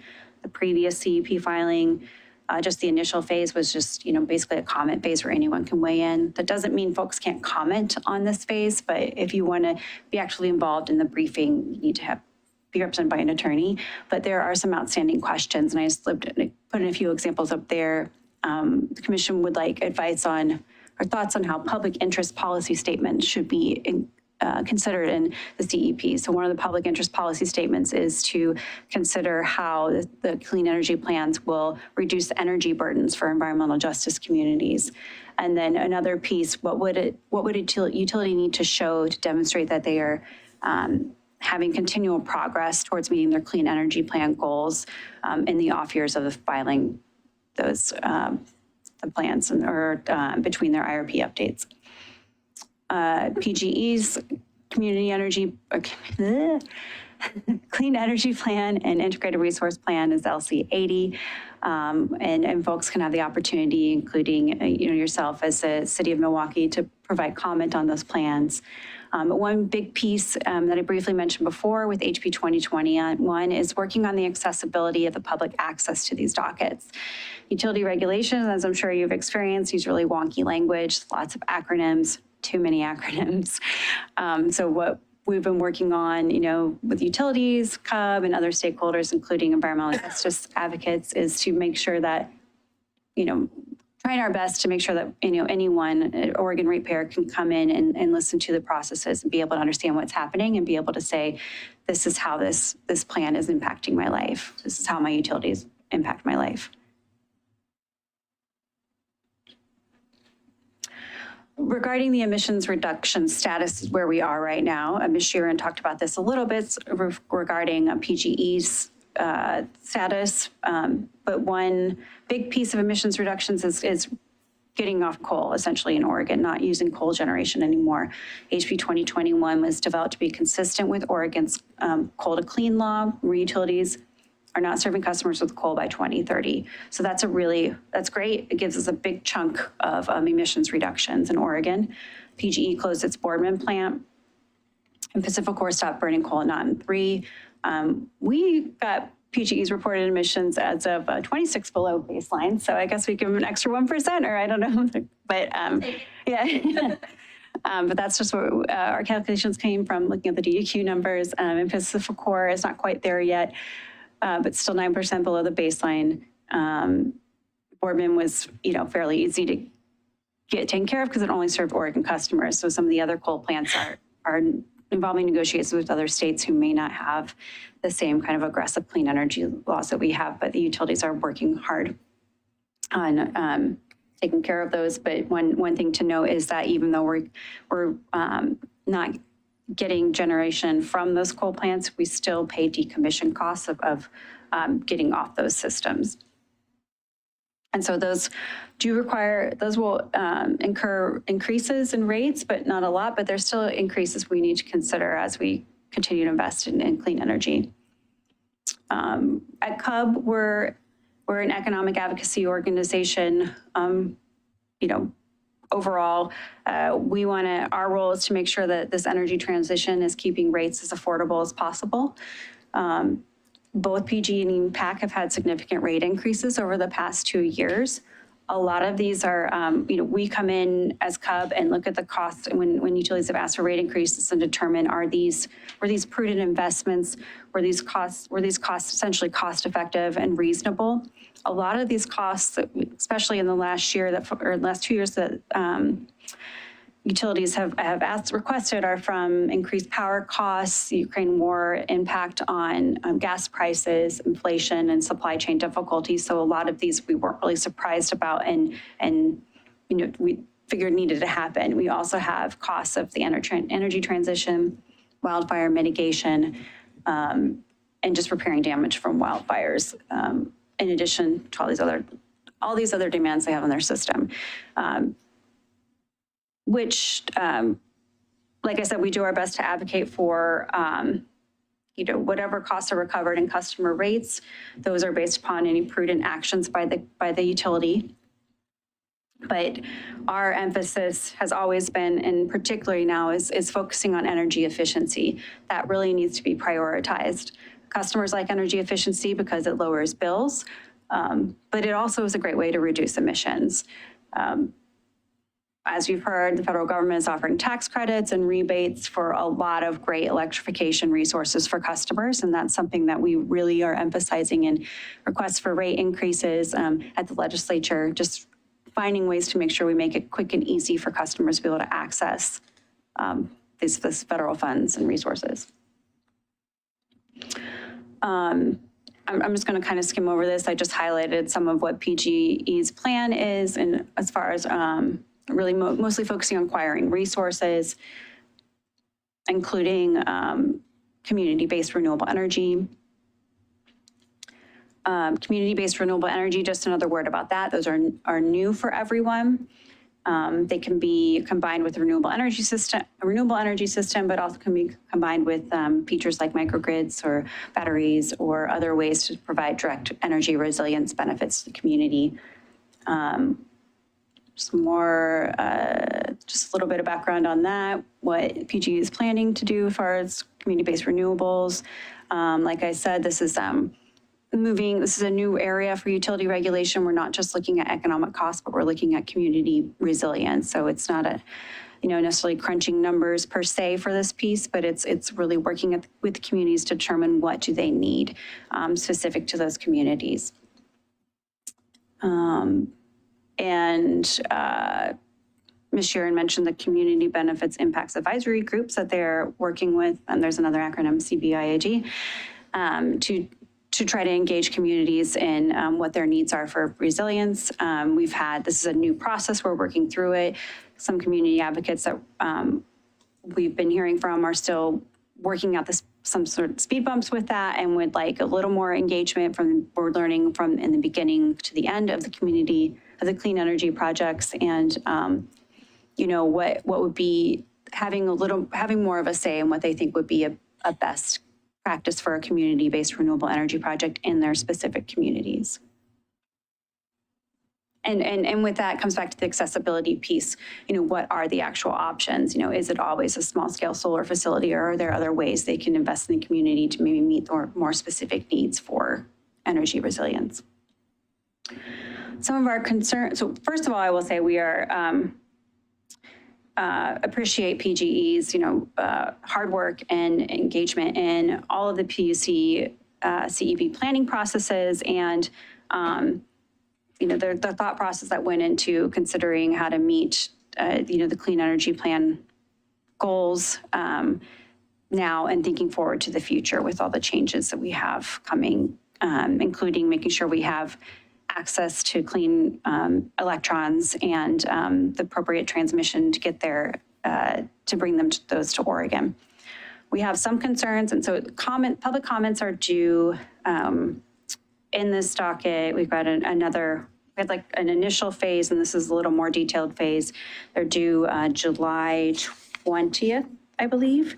And so right now, just some high level concerns that CUB is looking at that we will be addressing in our comments are just concerned about risks of transmission delays. This is something that happens nationwide, just getting the permitting processes right and ready to go. If we're thinking about expanding the transmission system or access to other markets, we want to make sure that we've got some backstops in place to make sure that if there are delays, you know, we still have a plan in PG service territory to meet the clean energy goals. Closing Colstrip, this is something else that's coming up. Colstrip is the coal-fired generating facility in Montana. You know, that's a great way to meet carbon emissions reductions. PGE is planning on having those closed by 2030 and not be using that resource anymore. But just based upon our initial analysis, we think if it could be, it's possible that if we close it a little earlier, that would have a significant cost benefit impact for customers. We would like to see greater modeling and more modeling into investing in customer-sided opportunities like energy efficiency and demand response, which is incentivizing folks to use less energy at peak times.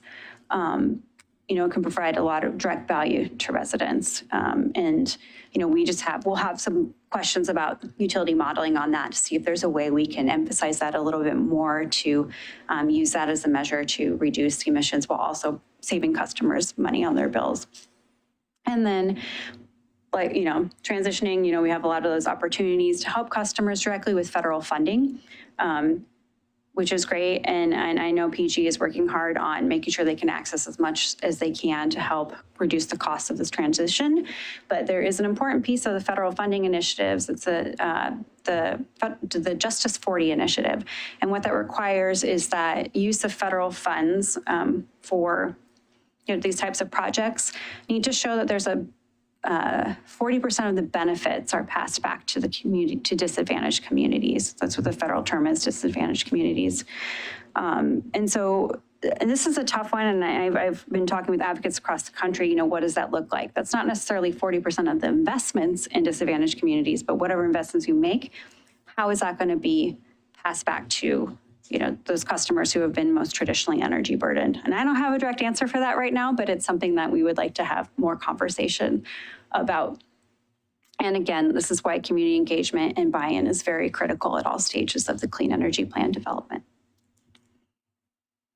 I just have this up here, ways to engage with the PUC. May or may not know it, or your citizens may or may not know it, but there is a webpage to show how folks can either sign up to submit comments on dockets, whether it's PGE's IRP or, you know, another utility's IRP, or just get on their service list so you can kind of get the updated mailings to know what's happening.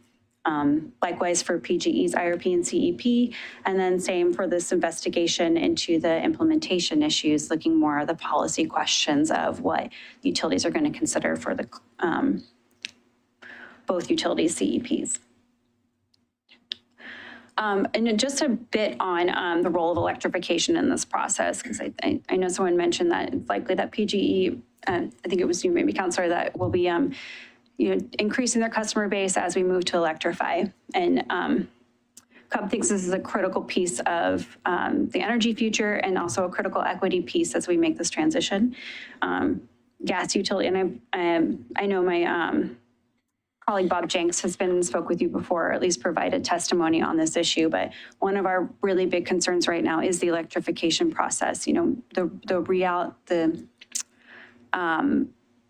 How realistic gas companies' plans are for transitioning away from fossil fuels. Right now, the plan that we're hearing generally is renewable natural gas.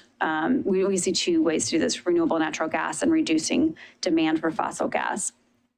Renewable natural gas, based upon our projections right now, has a limited supply and is expensive. We don't think there's enough to take over. We know the numbers that we have show that there's not enough renewable natural gas to replace the natural gas consumption we have now.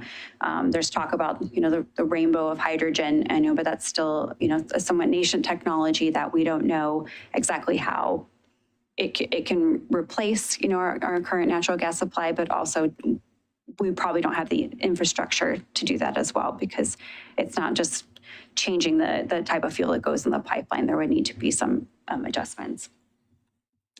So our big focus right now is reducing demand for gas. We just are not finding in our calculations that expanding the gas network is in the best interest of customers, because the gas network also has to reduce its emissions based upon its baseline levels. But then that means any new customer added to the system they have to reduce 100% of those emissions of that added customer. And that's just going to be really expensive because, they're still trying to figure out how to do reduce current baseline emissions for current customers now. And another piece, adding gas service to new buildings is just going to it's expensive, and it's going to put customers on the hook for 50 to 60 years for paying back the cost of hooking up new buildings to the natural gas system. We call them line extension allowances right now, based upon previous policy where natural gas was inexpensive for heating, less expensive than electricity. It was a policy decision to say, okay, the whole customer base can help all customers get onto natural gas. Now we see that policy is shifting with our policy is transitioning away from fossil fuels. So our concern comes back to, who's going to be paying for that? As those of us who can afford to access resources or electrify, who's going to be left on the system? This gets into the equity piece. It's going to be those who can't afford to buy heat pumps, who can't afford to, buy their own home, renters who are going to be stuck using whatever's available for the affordable home that they can rent. So yeah, we support Milwaukee's efforts to think about this and stop expanding the gas system and think about this critically. And we appreciate your leadership on that. So I just wanted to give that a plug. But since we came here to talk about electricity, just want to emphasize it's the best way to reduce natural gas emissions. Electrifying new buildings is the better investment. We're not going to have to worry about folks being stuck on the natural gas system if we electrify buildings, because of the reduced gas demand and not expanding the gas system, and also at the same time making buildings really energy efficient is another way to reduce emissions and lower costs. Existing buildings also possible to electrify. I mentioned all the federal funding incentives that we have available and prioritizing getting heat pumps to communities, including low-income communities. There's some great bills in the legislature right now to provide those resources to folks who might not otherwise be able to afford them. And you can see a heat pump being 250 to 300% efficient is way better than a 96% efficient gas furnace. I'll have to ask Bob how those numbers measure out, but that's how the calculations are. It's just really incredibly energy efficient. And it also doesn't mean you have to throw away your gas furnace. Some folks in really cold areas, when it gets too cold, they can have the natural gas furnace as a backstop. But to put the emphasis on investing in things like heat pumps makes more sense economically and equitably.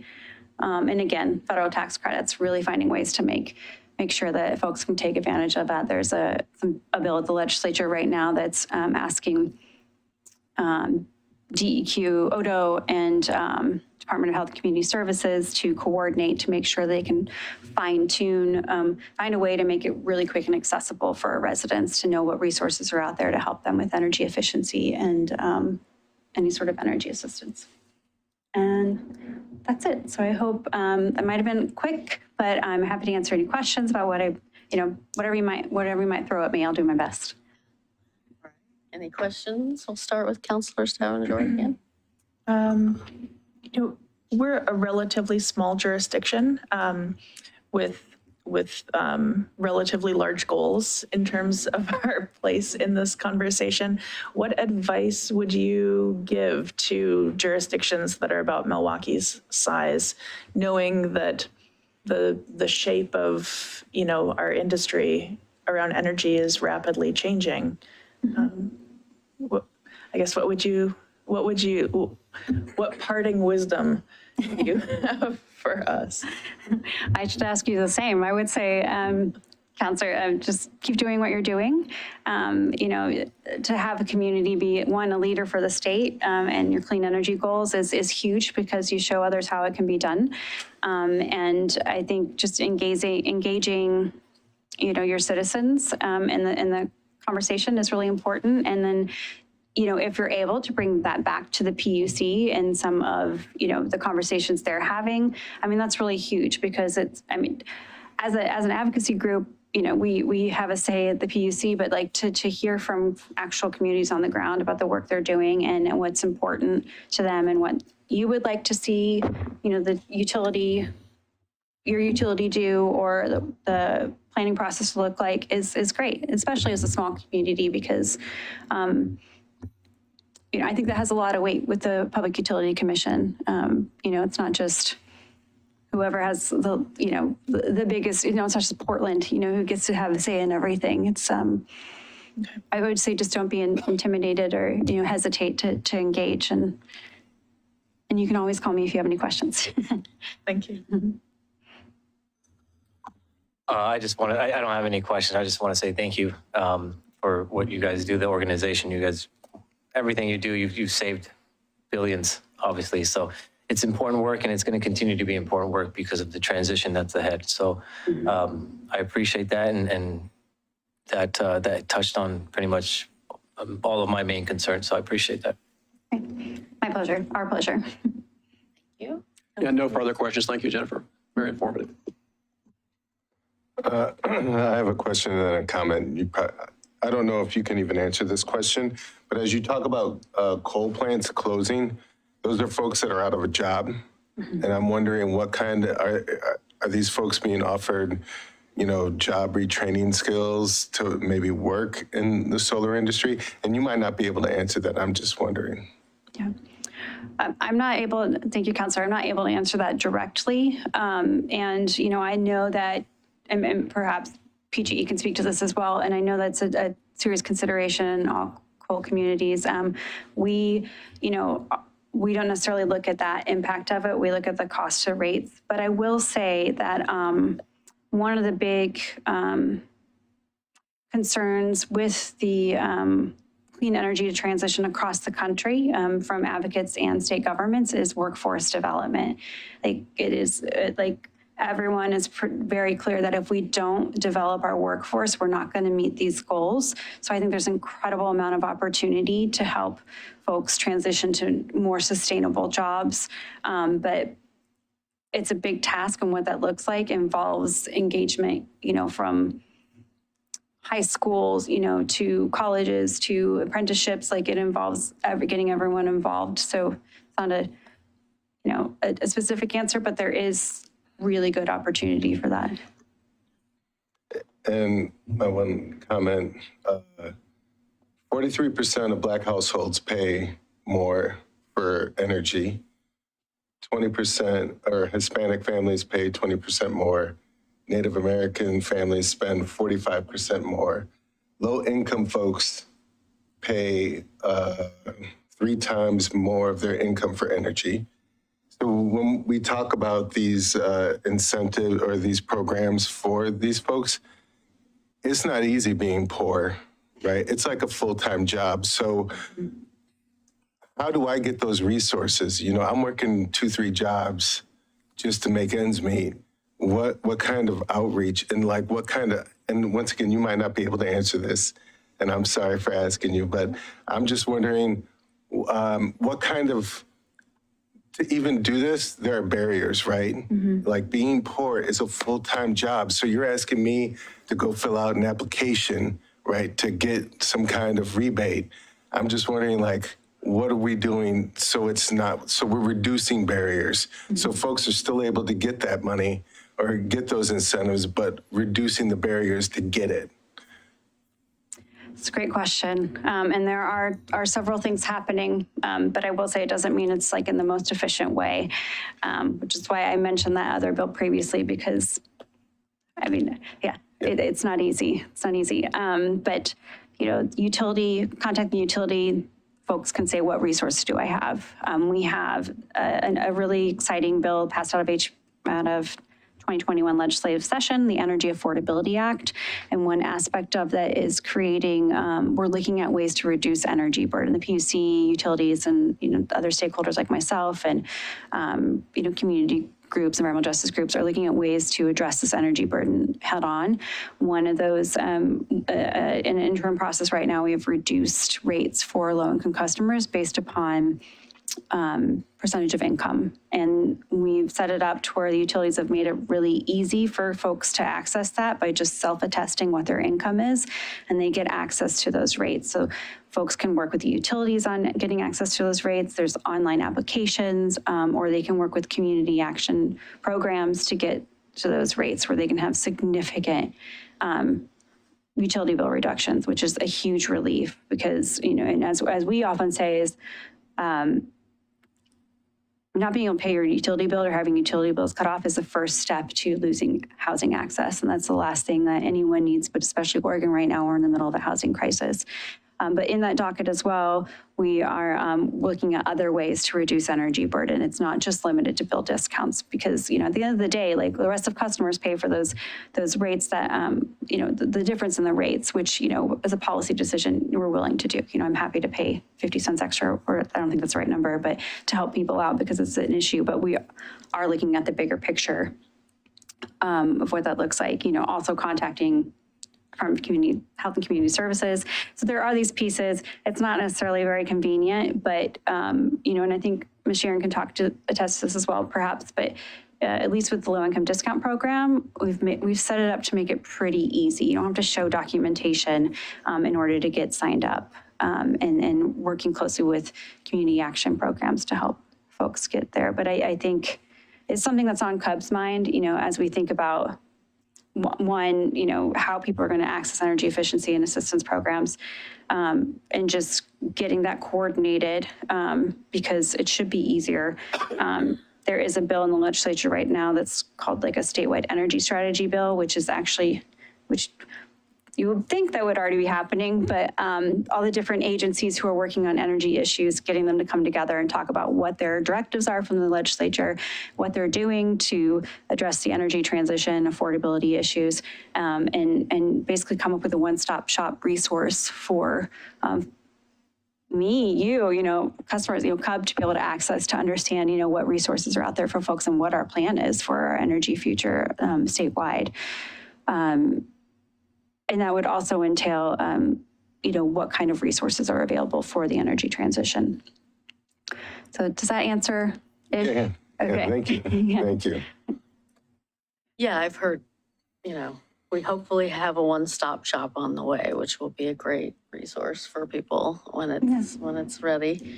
I just had one question, which was, you talked a couple slides back about sort of shortcomings in the natural gas proof of case or whatever, like energy plan. And I read some reporting just last week that it's not just you saying that, the PUC has said that. Is that Yes, correct? That's correct. Can you talk a little bit about what that ruling was? Yeah, I could talk briefly about it. It's not one docket I'm actively working on, but essentially the PUC, the commissioners were really disappointed with Northwest Natural's IRP that they proposed, thinking it wasn't based upon realistic projections of what's going to happen in the future as far as with, new technologies of natural gas. So the utility is going to have to come back with some updates on what else could work for their utility, what else they could meet plan their for to meet carbon those goals. Yeah. Thank you. Yeah. Any other questions for Ms. Hillhart? Actually, because I think the council president brought up a good point in terms of the workforce, the labor issue. Could PGE actually answer to that? We have a lot of people waiting to testify, so I was going to suggest that maybe PGE could send an answer to Ann to distribute to us. Yeah, your staff also has answers on this one. Okay. So we're happy to answer it in a little bit, but there are federal programs and I'm happy to talk to you about them. Okay, thank you. Sure. All right, well, thank you very much. And again, Ms. Sheeran, if there were things you wanted to answer, I do want to get on to the rest of our agenda, but feel free to send information to Ann that she can distribute to the council. Okay? Thank you for your time. Appreciate it. Thank you. All right. Do counselors need a break before we go to the next item? Yeah. Yep. Do you? I'm not the only one, but I've gotten a yes in answer to that question. So we're going to take a 5-minute break, come back at 5 minutes till 8. Oh, and let me just say, my intention, because we do have a lot of people waiting in the room, is to have the staff presentation and then public comment before council starts asking questions. Because I want to not keep people here any later than we have to. So that's my plan for when we come back at 5 till 8.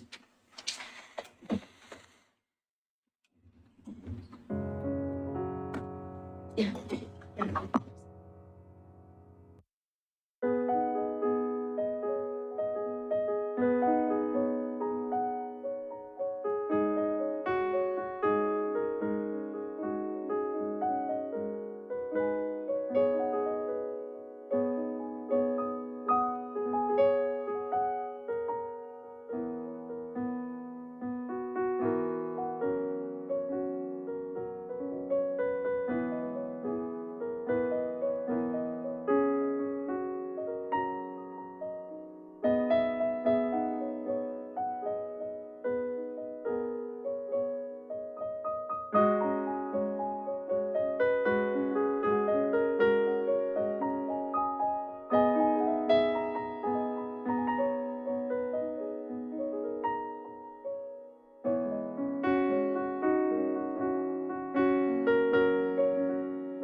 Right. We are back. I don't know if I need the gavel then or not. What the heck? Sorry. I've got something caught in my throat. We are back with an update from our Climate and Natural Resources Manager, Natalie Rogers, on our climate action plan. And it's great to get this document. She wrote a very comprehensive document.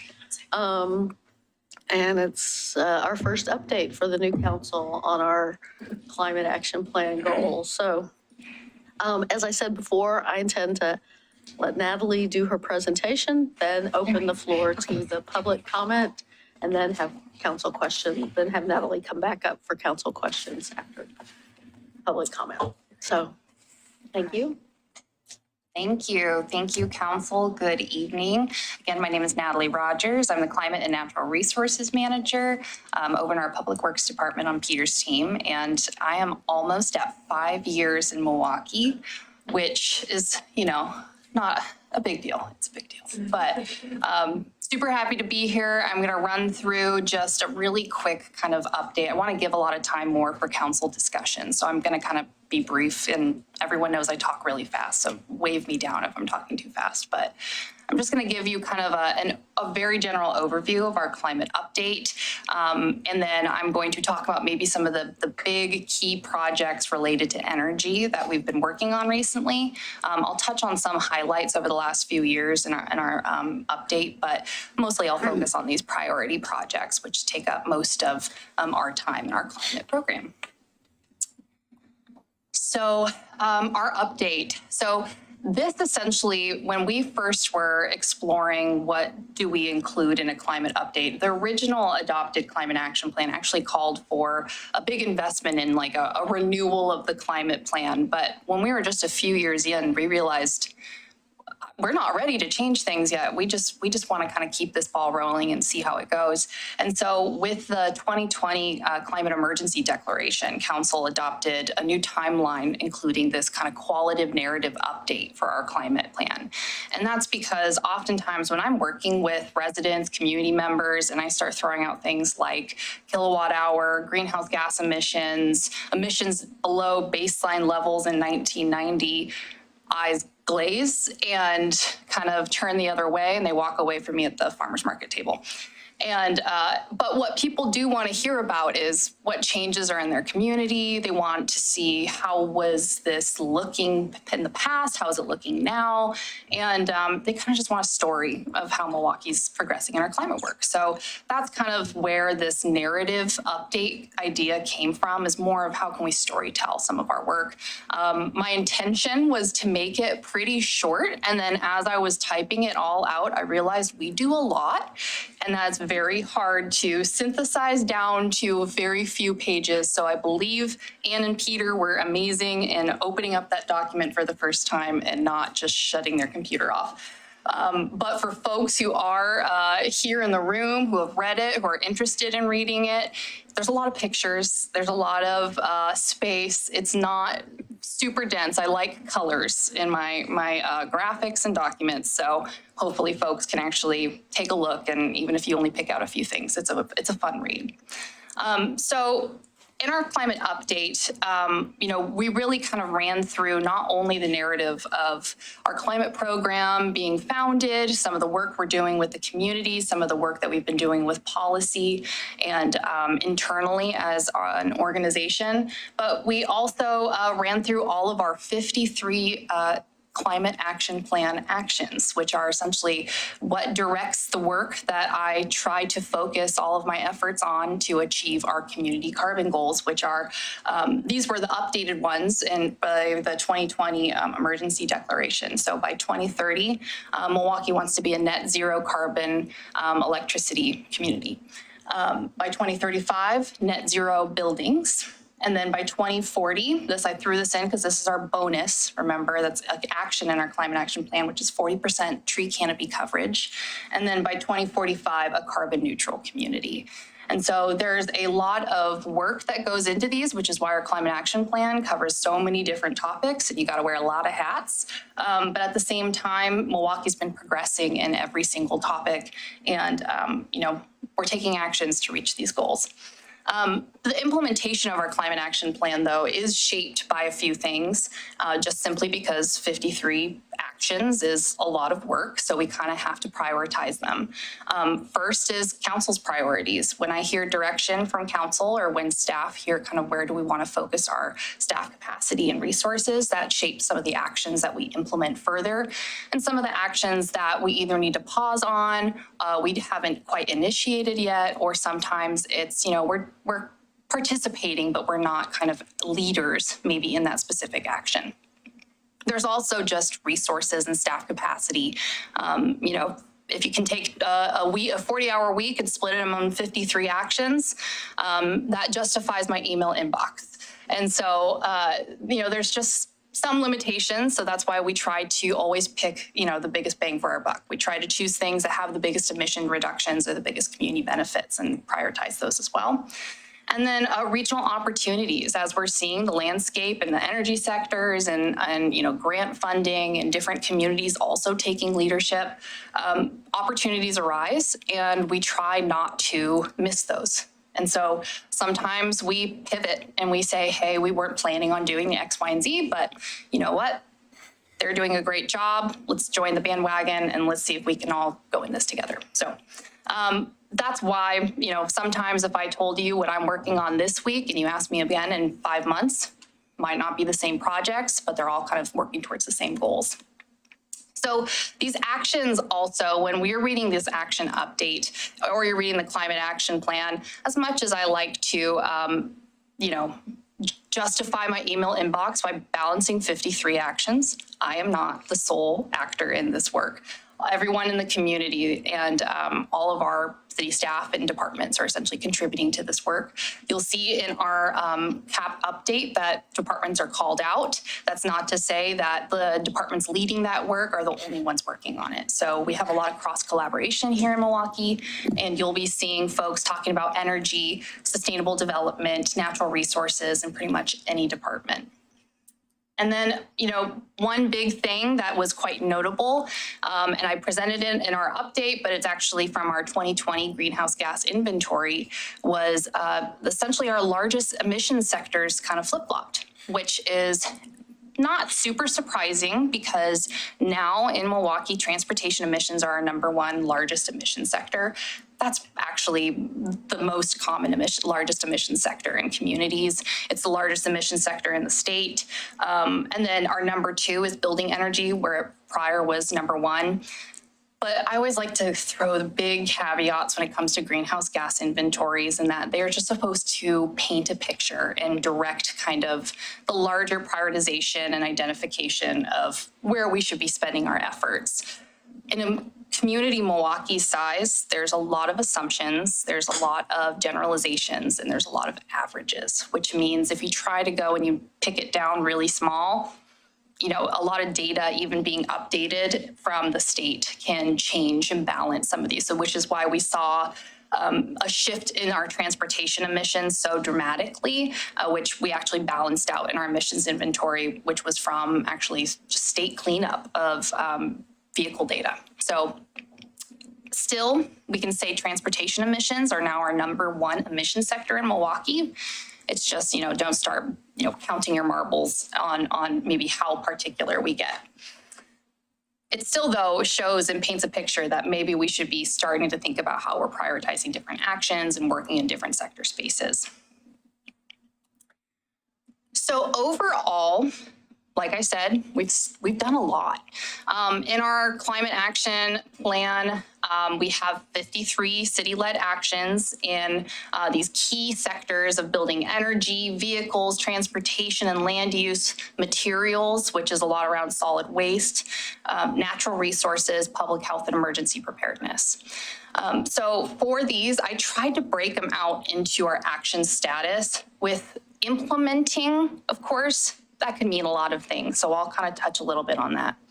But overall, we have almost over, so about 90% of our actions we've started working on in a variety of ways.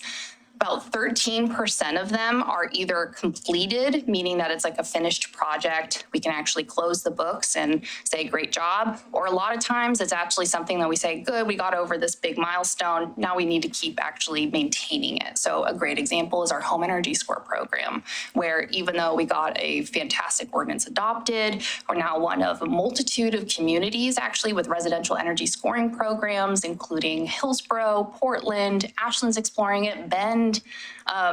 We still have to monitor, the regulation, and we still need to invest staff capacity into continuing that requirement. So, that's one that we can say, huzzah, we did it, but at the same time, we kind of still have to keep doing it. About 13%, so 7 out of these actions are also, we haven't started them yet. And that's because some of the actions in our climate action plan are pretty either specific, they require very unique or, challenging technology or situations. For example, like reusing potable drinking water, shaping maybe more of either the energy landscape or, working with FEMA where it's not necessarily our initiative, which is going to kick off that action. It's kind of, we need to wait until partners can start either contributing or we just need to wait for regional opportunities to start doing that. So a lot of times we kind of gave a little example of where we see this starting coming up in our narrative, but some of them you can see it's pretty vague because at this time, our climate action plan really reaches out to originally 2050. So I think some of these we assumed would have to get woven in over time in the decades of Milwaukee's growth. And so I just wanted to highlight some projects that we've been working on. These are just some screenshots of, some pictures for those who are picture focused like myself to convince you to actually read the update. Because again, I promise it's entertaining. So for building energy and efficiency, I'll explain some of the big priority projects we've been working on. But, successes in this area are things like having our letting library completed that actually participates in Path to Net Zero from Energy Trust of Oregon with a solar array on top. We've also done building retrofits to improve energy efficiency. We've done street light improvements to actually move to LED street lights. For our vehicles and fuel section, you'll be seeing, of course, we have Electric Avenue right out front. We're also investing in our own public chargers at city facilities, as well as partnering with PGE on installation of additional EV chargers, which I'll talk about. The city is also optimizing its own fleet by transitioning all of our light duty vehicles over to electric vehicles because those are readily available and we actually see benefits as staff using those. Right now, we're in the process of exploring our medium to heavy duty fleets on what opportunities exist to actually electrify those. So for example, we do have an electric asphalt warmer on one of our heavy duty vehicles. We have one Ford Lightning, which we now use for public works operation, which the crews will, you can see who races to get the Lightning first. So I find that as a seal of approval for folks listening and wondering if they should try to ride in one too.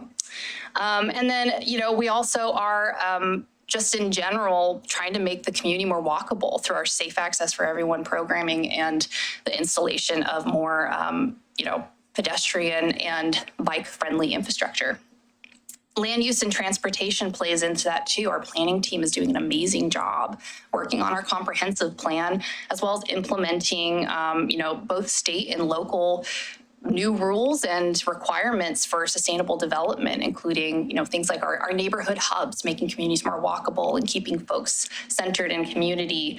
Things like even tree canopy requirements through CFEC, our climate-friendly equitable communities work, and, EV charging requirements of charging infrastructure.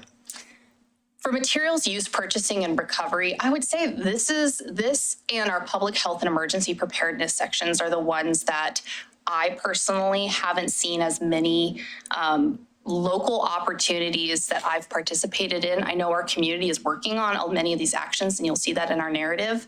But, for materials use, purchasing, and recovery, these are really centered around things like food waste reduction and construction materials. And so we haven't prioritized those because there have actually been some regional movement going in those areas. Food waste reduction in particular, there's a big metro has composting requirements, essentially food waste recovery requirements for food services, which we're implementing in Milwaukie, but Milwaukee's not necessarily like the leader on that work. So you'll see that reflected in the narrative. And then there are other communities who are doing some interesting things on materials recovery for construction, like demolition fees and permits or requirements to actually do reclamation processes, but we just haven't explored that as a community yet. And we're interested to see how Lake Oswego is the one who just recently updated their reclamation requirements. And I'm interested to see how that actually works out for them and see if it's something we want to apply here. Natural resources, we have done a lot of work for natural resources, and that's because a lot of our urban forest plan and implementation ties to our climate work. As a community, and you've heard me probably many a time talk about trees are pretty cool, but natural resources in general, especially in a community Milwaukie size, are, the easiest, and I'll say easiest loosely because I think we see trees and infrastructure can cause conflict, but it is a sure way to provide both climate mitigation, adaptation, and community resiliency with green infrastructure. And that's very rare to find.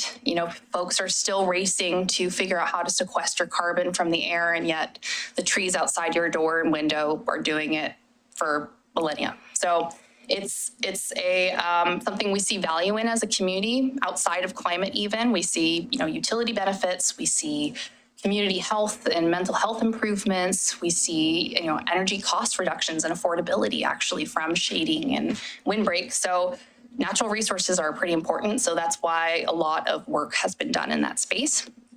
We're also regulated in that space. So there's another benefit there to meet our requirements for our permits. But tree code has been a big project that we've been implementing, as well as our Arbor Days.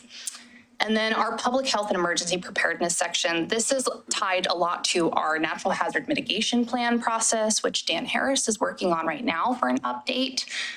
We had one completed back in 2019, I believe. And so climate actually started to get woven into climate preparedness, and thinking about climate resiliency started getting woven into that work. That's because a lot of natural hazards, of course, we're expecting to see worsen because of climate change. And there's also, of course, a lot of alignment between all of these topics with each other. Often when we talk about building resiliency, we talk about things like microgrids. We also talk about things like seismic upgrades. So oftentimes they're paired. And so, these aren't voids and where one action doesn't necessarily influence others. And then overall, for, just talking about fun things that we do here in Milwaukie, I've spent a lot of time trying to work with our community partners, both our, nonprofits, our watershed councils, our community groups here in Milwaukie, but then also, our utility partners, both for our, water, our stormwater and water utilities, but then also our electric and our natural gas and our energy utilities as well to, further Milwaukee's efforts. I think this is one thing that I called out in our update, which is Milwaukie is pretty scrappy, considering, what we have accomplished and what our goals are and the work that we've invested into it. I think we have to be very strategic simply because, a lot of climate work takes time and resources and investment. And exploration, right? It takes a lot of staff time to even figure out if things work without impacting other communities, without impacting, things irrevocably. So it's important. And a lot of times people have big climate staff to do that work. Here in Milwaukie, we've kind of worked to institutionalize all of these efforts, which means that we kind of do what we can and we leverage partnerships and we leverage funding opportunities and we try to find the way to just do it without kind of talking for years before making a step, which has, shown up in some great things I've heard about Milwaukee, and now we're kind of viewed as a leader in especially small city climate action, which is really cool. So I wanted to just talk really briefly about kind of the big projects I'm working on right now. These are not all of it, right? These are just like the big kind of milestone projects that kind of take up my headspace when I'm sleeping at night. And a lot of these are related to the building energy sector. I'm going to talk about a couple of them that we've already heard about tonight, which is going to be our community green tariff, as well as the resolutions around natural gas. And then I'm also going to talk a little bit about the EV chargers that we've been installing and some of the EV work we've been doing. I gave an update pretty recently on EVs, so that part's going to be pretty brief. So for community green tariff, so folks have kind of heard me come and talk a little bit about this. Without getting into the depths of energy legislation and statute, which can be quite daunting, which I've been learning, a community green, a tariff in general is essentially and I'm very going to generalize this. It's like a financial document, a permissive document, which says this is how you can spend money, especially coming from an investor-owned utility, which is what PGE and our other in Northwest Natural are. Essentially, they get permission to have a monopoly because they get regulated by the Public Utility Commission. And so a tariff says, hey, I'm interested in potentially making something new. How can I spend ratepayer dollars on this? And so the tariff can say a whole bunch of things, but the community green tariff that we've been working on is actually from an idea that we started exploring back in 2019 from Utah's HB 411 bill, which is their kind of Community Energy Act, essentially aggregating load from different cities who are interested in moving to renewables and instead just kind of bulk purchasing, so to speak, renewable energy. We started exploring that. We've been working a lot on kind of what would that concept be? What would it need to contain? Milwaukie, I came to council and asked, how do you feel about this? What would your priorities be in terms of where is renewable energy located? Are you wanting something very hyper local, something regional? And so really the focus that we've had is affordability, simplicity, especially considering our staff capacity, and then of course, community benefit. So what our community green tariff allows us to do is create an opt-out voluntary product with PGE. This is still in development, so we're still working on it, and a tariff has not been submitted yet, so this is always changing. But the benefit of this is that voluntary products aren't necessarily designed with the community in mind. So a community green tariff would allow us to essentially customize a new voluntary product to make it so that way Milwaukie residents would be, supporting something that aligns with Milwaukee's goals. The thing is, a tariff has almost like two parts in this model for the community green tariff. One being the financial permissive document. So that's going to be things to allow large utility scale purchases, community-based renewable energy programs. This could even be resiliency programs, demand side management programs. They left it very open when they described what was allowed in HB 2021. So that way communities can really design what they want. And then, so the tariff would be just saying, yes, you can spend money on X, Y, and Z. The participation agreement is where the meat is for the community. And that is, you can think about it more as the specific contract in between PGE and the community, kind of developing and designing what Milwaukie would want to create. Again, this is all voluntary, so it's still a voluntary renewable product. It's just shifting the model from being opt-in in that there's extra outreach and education and you need to have canvassing to get folks to sign up, to opting out. And things like, right now, the reason why we're still, I'm jumping ahead of myself. Right now, we are engaged in a variety of work groups, one with the Public Utility Commission, actually, to further develop the tariff and kind of the concepts that need to be baked into it, as well as we're going to be working with PGE. I've heard that they've been, they're going to kind of convene kind of a local community group sometime in, I think, August, for us to explore the tariff language further.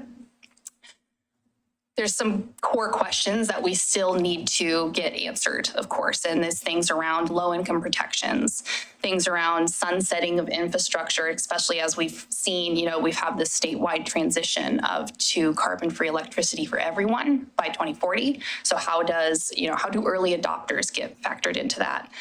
So there's some, big policy questions that we need answered. So I can't tell you now where the PUC is going to fall. That kind of happens in this tariff approval process. So it's a bit of a chicken and the egg, unfortunately. But, one thing that we are happy to work on already, and this is actually something I've been spearheading with a bunch of local communities, is what would your participation agreement say? So starting to build out, if Milwaukie could design something, what would it be? That's beneficial for us for a variety of different reasons, from the grants that are coming down from federal grant dollars and state grant programs, to just even working with community partners and starting to build those relationships if the time comes that we want to start a program. So right now, for Community Green Tariff, we're kind of in a stage where we're participating where we can. And then now PGE is developing tariff language for municipalities, for government partners, for community partners, and the PUC to review. And then once they feel like it's at a point that they want to submit it to the PUC, they would submit it to the PUC for tariff approval, which is kind of a larger approval process, a regulatory docket, et cetera. So that's the tariff. So that's the electricity sector. Now we're going to talk a little bit about our building energy, and this is our natural gas bans. So there's 2 resolutions that we passed last year. The first one is the city-owned building electrification resolution. So this one is essentially saying that the city is going to strategically transition its own buildings to being all electric. There's a few ways to do this. The resolution called out with large investment into these buildings, or these kind of like triggers being a sale or a purchase. That would be, we would be exploring essentially electrifying that building's assets. The other component is just kind of a strategic electrification of assets as they fail, or as we actually see kind of that maintenance cost being higher than what a new electric asset would be worth. So our facilities team is already kind of exploring this. And as I've mentioned before, we've already made a lot of energy efficiency upgrades that tend to already move our buildings to be electric. But we are working right now on a feasibility study. We're going to be, I think we're in the contracting process of that right now, which should show us essentially the emission reduction potential, the cost, and essentially the realism of moving our buildings to be all electric, which is, Milwaukie is trying to serve as a role model. So I think it'd be really valuable for other communities and, large commercial customers to see too. The second resolution is our natural gas ban for residential development. So this is new residential development. So I'm sure folks have heard that there is a variety of news articles and big kind of recent updates to this, which has kind of put us almost into a pause. The first is that, City of Eugene actually did pass their ordinance this last February, essentially requiring new low-rise residential buildings to be constructed all electric. That means there's just not connecting to the natural gas infrastructure in the right-of-way.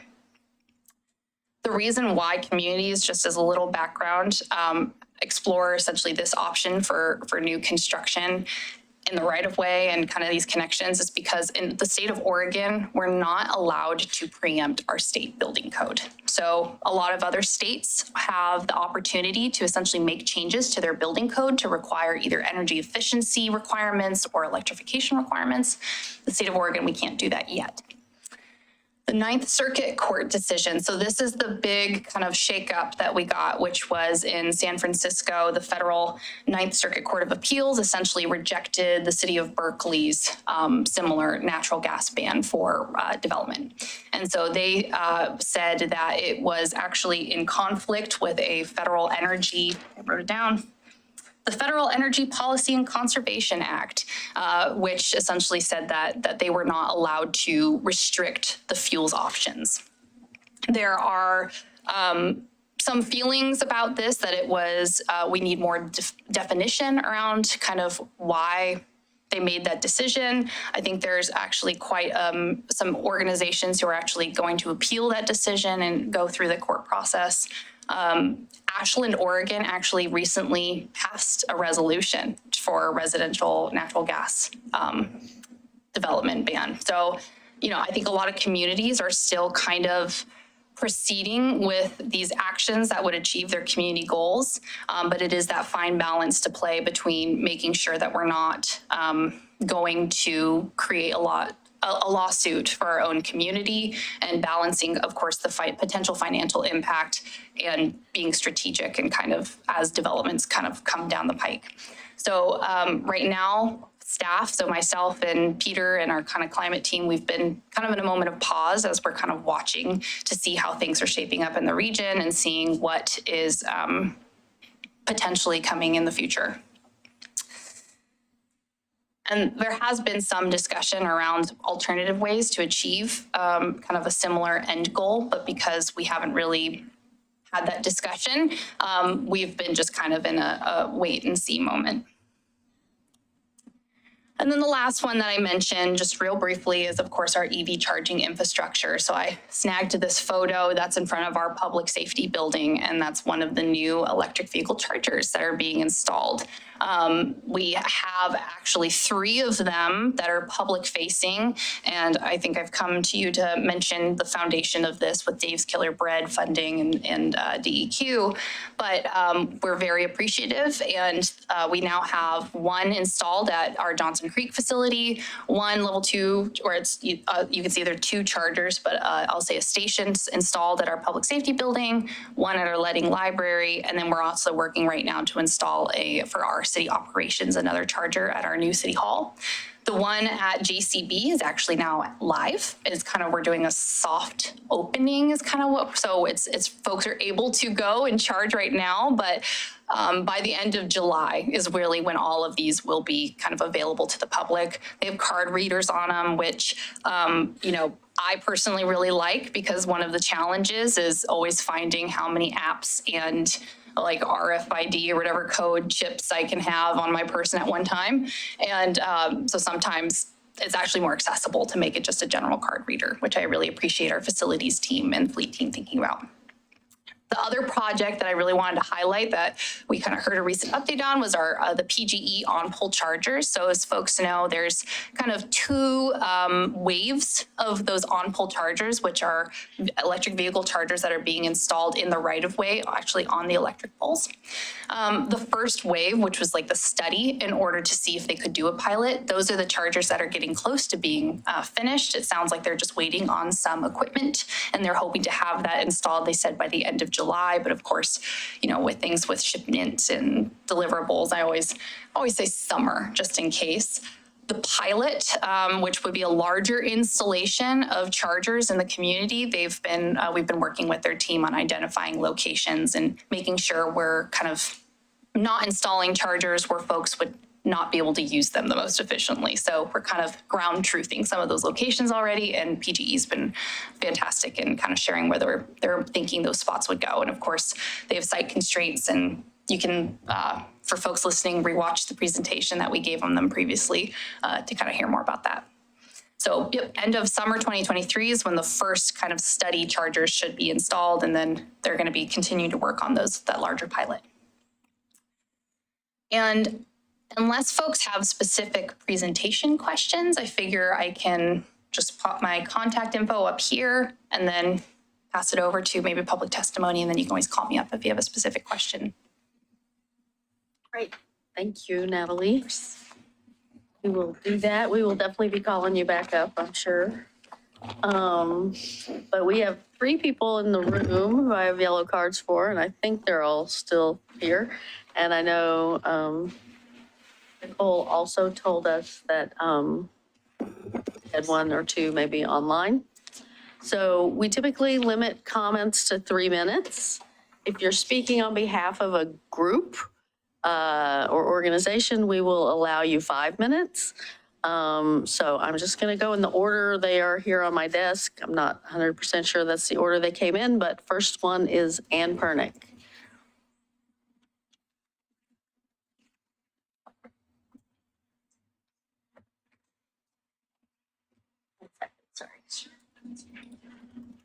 Okay, there we go.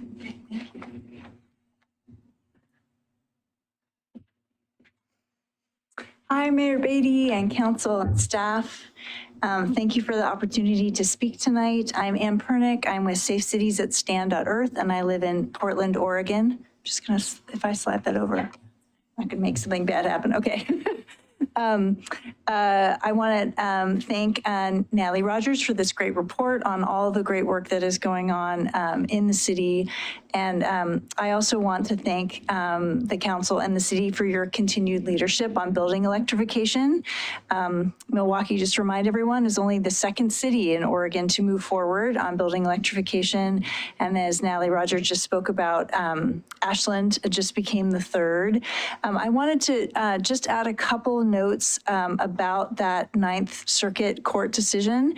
So the city of Berkeley has asked for a full review by the full Ninth Circuit Court. And so there's no guarantee, but we're hoping that maybe that decision will get overturned. And there are still numerous options for Milwaukie and other cities in Oregon to move forward on building electrification while we find out what's going to happen with the decision from the Ninth Circuit. So there are still options available to you. And there are many cities in Oregon who are looking at moving forward on building electrification. This is the direction also that is going on in terms of local and state governments all over the US and also increasingly in Canada. New York State just recently passed all electric statewide for most new construction. Very exciting. And I also just wanted to make one other quick note about renewable natural gas, which came up in some of the presentations earlier. There is a very strong argument to be made for using the renewable natural gas that is generated in your community to use that locally. But it also is the byproduct of landfills and other things that communities are trying to shrink in scope, not grow. So we don't want to plan for more renewable natural gas because it generally comes from things that we want to limit going forward. So using that does get produced in your community makes a lot of sense, but planning for it and some larger scale than what it's currently produced at is not a good plan. I want to thank everyone for the really great questions that you've been asking about things like equitable building electrification and workforce retraining and how to help people make this transition to renewable energy. And it's exciting that this council and the city seems to really recognize like this is the direction that we're going in, and now let's figure out how to do it really well and right, and in a way that that takes into account workers and people of low income and BIPOC people and all of the stakeholders in our community. Thank you very much. Thank you. Next, I have Pat De La Quill. Okay. Mayor, Barry, City Councilors, thank you for providing this opportunity to testify. My name is Dr. Pat De La Quill. I'm an energy systems modeler and climate policy analyst. I've modeled and developed energy system decarbonization pathways in over a dozen countries, and I organize with the Metro Climate Action Team. I'm testifying today on behalf of my daughter and her family who are Milwaukie residents but cannot be here because of work and family commitments. Climate impacts are increasingly more frequent and more severe, with Oregon communities threatened by extreme heat, drought, wildfires, which damage local communities and threaten public health and safety across the state. Our civilization has a rapidly narrowing window of opportunity to enable climate-smart development. This is why I strongly encourage the City of Milwaukie City Council to continue implementing provisions in its climate action plan by committing to all electric public buildings in the city, creating policy pathways to all electric new buildings community-wide, and ensuring affordable transition to all electric buildings with a focus on low-income renters, BIPOC communities. The Oregon cities of Ashland and Eugene are also moving forward with similar measures, and this is a growing movement nationwide. Why is this an important movement? Multiple reports from multiple agencies have studied the potential actions to mitigate climate change and have identified 4 key strategies: achieving 100% clean electricity, converting our transportation fleets to electric vehicles, converting our buildings and industry where feasible to electricity, and developing carbon-free fuels for long-term storage, reliability, and hard-to-electrify applications. These reports cover studies at the global, regional, and national levels and were developed by organizations such as the Intergovernmental Panel on Climate Change, the International Energy Agency, and the Center for Strategic and International Studies, and even people like Bill Gates. All of these studies included gas decarbonization options, but they were not selected as the least cost, least risk decarbonization strategy. So if a climate-safe future does not utilize methane gas for buildings and most industries, then the first action of forward-looking government bodies should be to stop investing in new methane-using infrastructure. Recently, the Oregon Public Utility Commission chose not to acknowledge the long-term strategy proposed by Northwest Natural in their current integrated resource plan. The commission identified many ways in which the company's proposed approach had not been demonstrated to be either least cost or least risk. In my written testimony, I have a figure that illustrates the fundamental reasons why gas decarbonization strategy for residential and commercial buildings can never be cost-effective compared to direct electrification. Currently, there are commercially proven and cost-effective technologies for generating clean electricity and for converting that clean electricity into heat and cooling for our buildings. The gas decarbonization strategy proposes to take that same electricity, turn it into hydrogen, and then combine it with captured CO2 to make synthetic methane, which is much less efficient in providing space and water heating compared to the electrification pathway, which also provides space cooling. Gas decarbonization is not a low-cost, low-risk strategy. Okay. Thank you. You're 3 minutes. Okay, thank you. And you had written testimony that came to us? Yes, I did. I sent it in this afternoon. Okay. Okay. And I should have told people that the way this light works is this goes, the green light starts blinking at when you have 1 minute left, and the yellow light comes on when you have 30 seconds left. Okay, and our last person in the room is Laura Roast from North Clackamas Watersheds Council. Good evening, Mayor Beatty, members of council, and staff. I'll start by saying Happy Pollinator Week. My name is Laura Rost. I'm a board member of North Clackamas Watersheds Council and a resident of the Hector Campbell neighborhood in Milwaukie. I wanted to start by thanking Milwaukie for your watershed-related climate resilience efforts and long-standing leadership around Kellogg Creek restoration and enhancement, community enhancement project, which is the Kellogg Dam removal. It's now on a path to implementation thanks to your leadership. There are many benefits that make this project a climate resilience project. It will provide 14 acres of floodplain, provide cold water refugia for salmon and steelhead, and 14 acres of natural area where Milwaukie residents can escape the urban heat island effect. Similarly, the city deserves more credit than it gets for green infrastructure, such as the pervious pavement on Lake Road outside of our office, and for the passage of an urban forestry protection code that will help keep existing trees in place. Climate change is here, and we know this from the heat dome. Therefore, in addition to reducing our emissions, we look forward to working with the city to magnify and accelerate the focus on funding on resilience efforts and enhancing ecosystem services, such as funding the planting needed to reach the goal of 40% canopy, with a focus on planting in low-income areas and census tracts with high impervious surfaces. And this can also be a great green jobs program. Development of commercial/industrial tree code to accompany the public and residential code. Finding ways to retrofit existing gray infrastructure with trees, bioswales, and stormwater treatment at scale. Resources to manage natural areas for fish, wildlife, and the people who use them more and more. reconnecting streams to floodplains, wetlands, and groundwater, which simultaneously reduces flood risk for people and property, removes pollutants, cools water, and provides more water in late season as we get more summer droughts. All this takes staff time, resources, as well as policy and fiscal leadership. We know the people of Milwaukie want these types of climate resilience projects, and we need these now more than ever. And North Clackamas Watersheds Council is committed to being the city's partner in these efforts. Thank you for your time. Thank you. I should note, Laura began by saying, Happy Pollinator Week. She works for she heads the Bee City USA program at the Xerxes Society. So she's always got pollinators on the mind.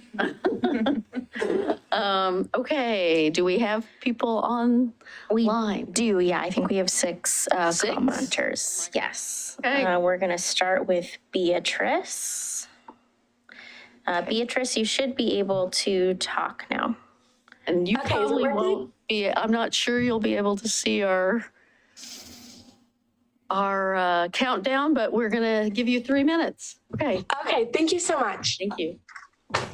Mayor Beatty and City Councilors, thank you for providing this opportunity for public comment.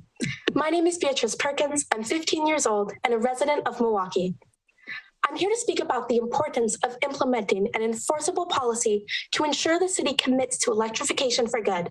I hope you know that especially the youth in our community care greatly about the actions that you're taking. Milwaukie should be committing and transitioning to all electric buildings. This is something I and many of my peers hope to see further progress in. We have all experienced the consequences and adverse effects of climate change already. The heat, smoke, wildfires, and changes in weather patterns alone should serve as a motivation for dedicating to the decarbonization. The city should be creating concrete and achievable policies to ensure we are moving and continue to move in the right direction. Again, I voice this not just for myself, but for many of my peers as well. I hope that you know that the city's climate action plan is something that members of our community care greatly about. All in all, I encourage you to develop concrete policies to decarbonize our buildings, to further move towards electrification, and dedicate to developing new ways in which our city can lower its negative environmental impact. Thank you for your time. Thank you, Bea. That was lovely. Okay. All right, our next speaker will be Danny. Danny, let me see here. You should be allowed to speak now.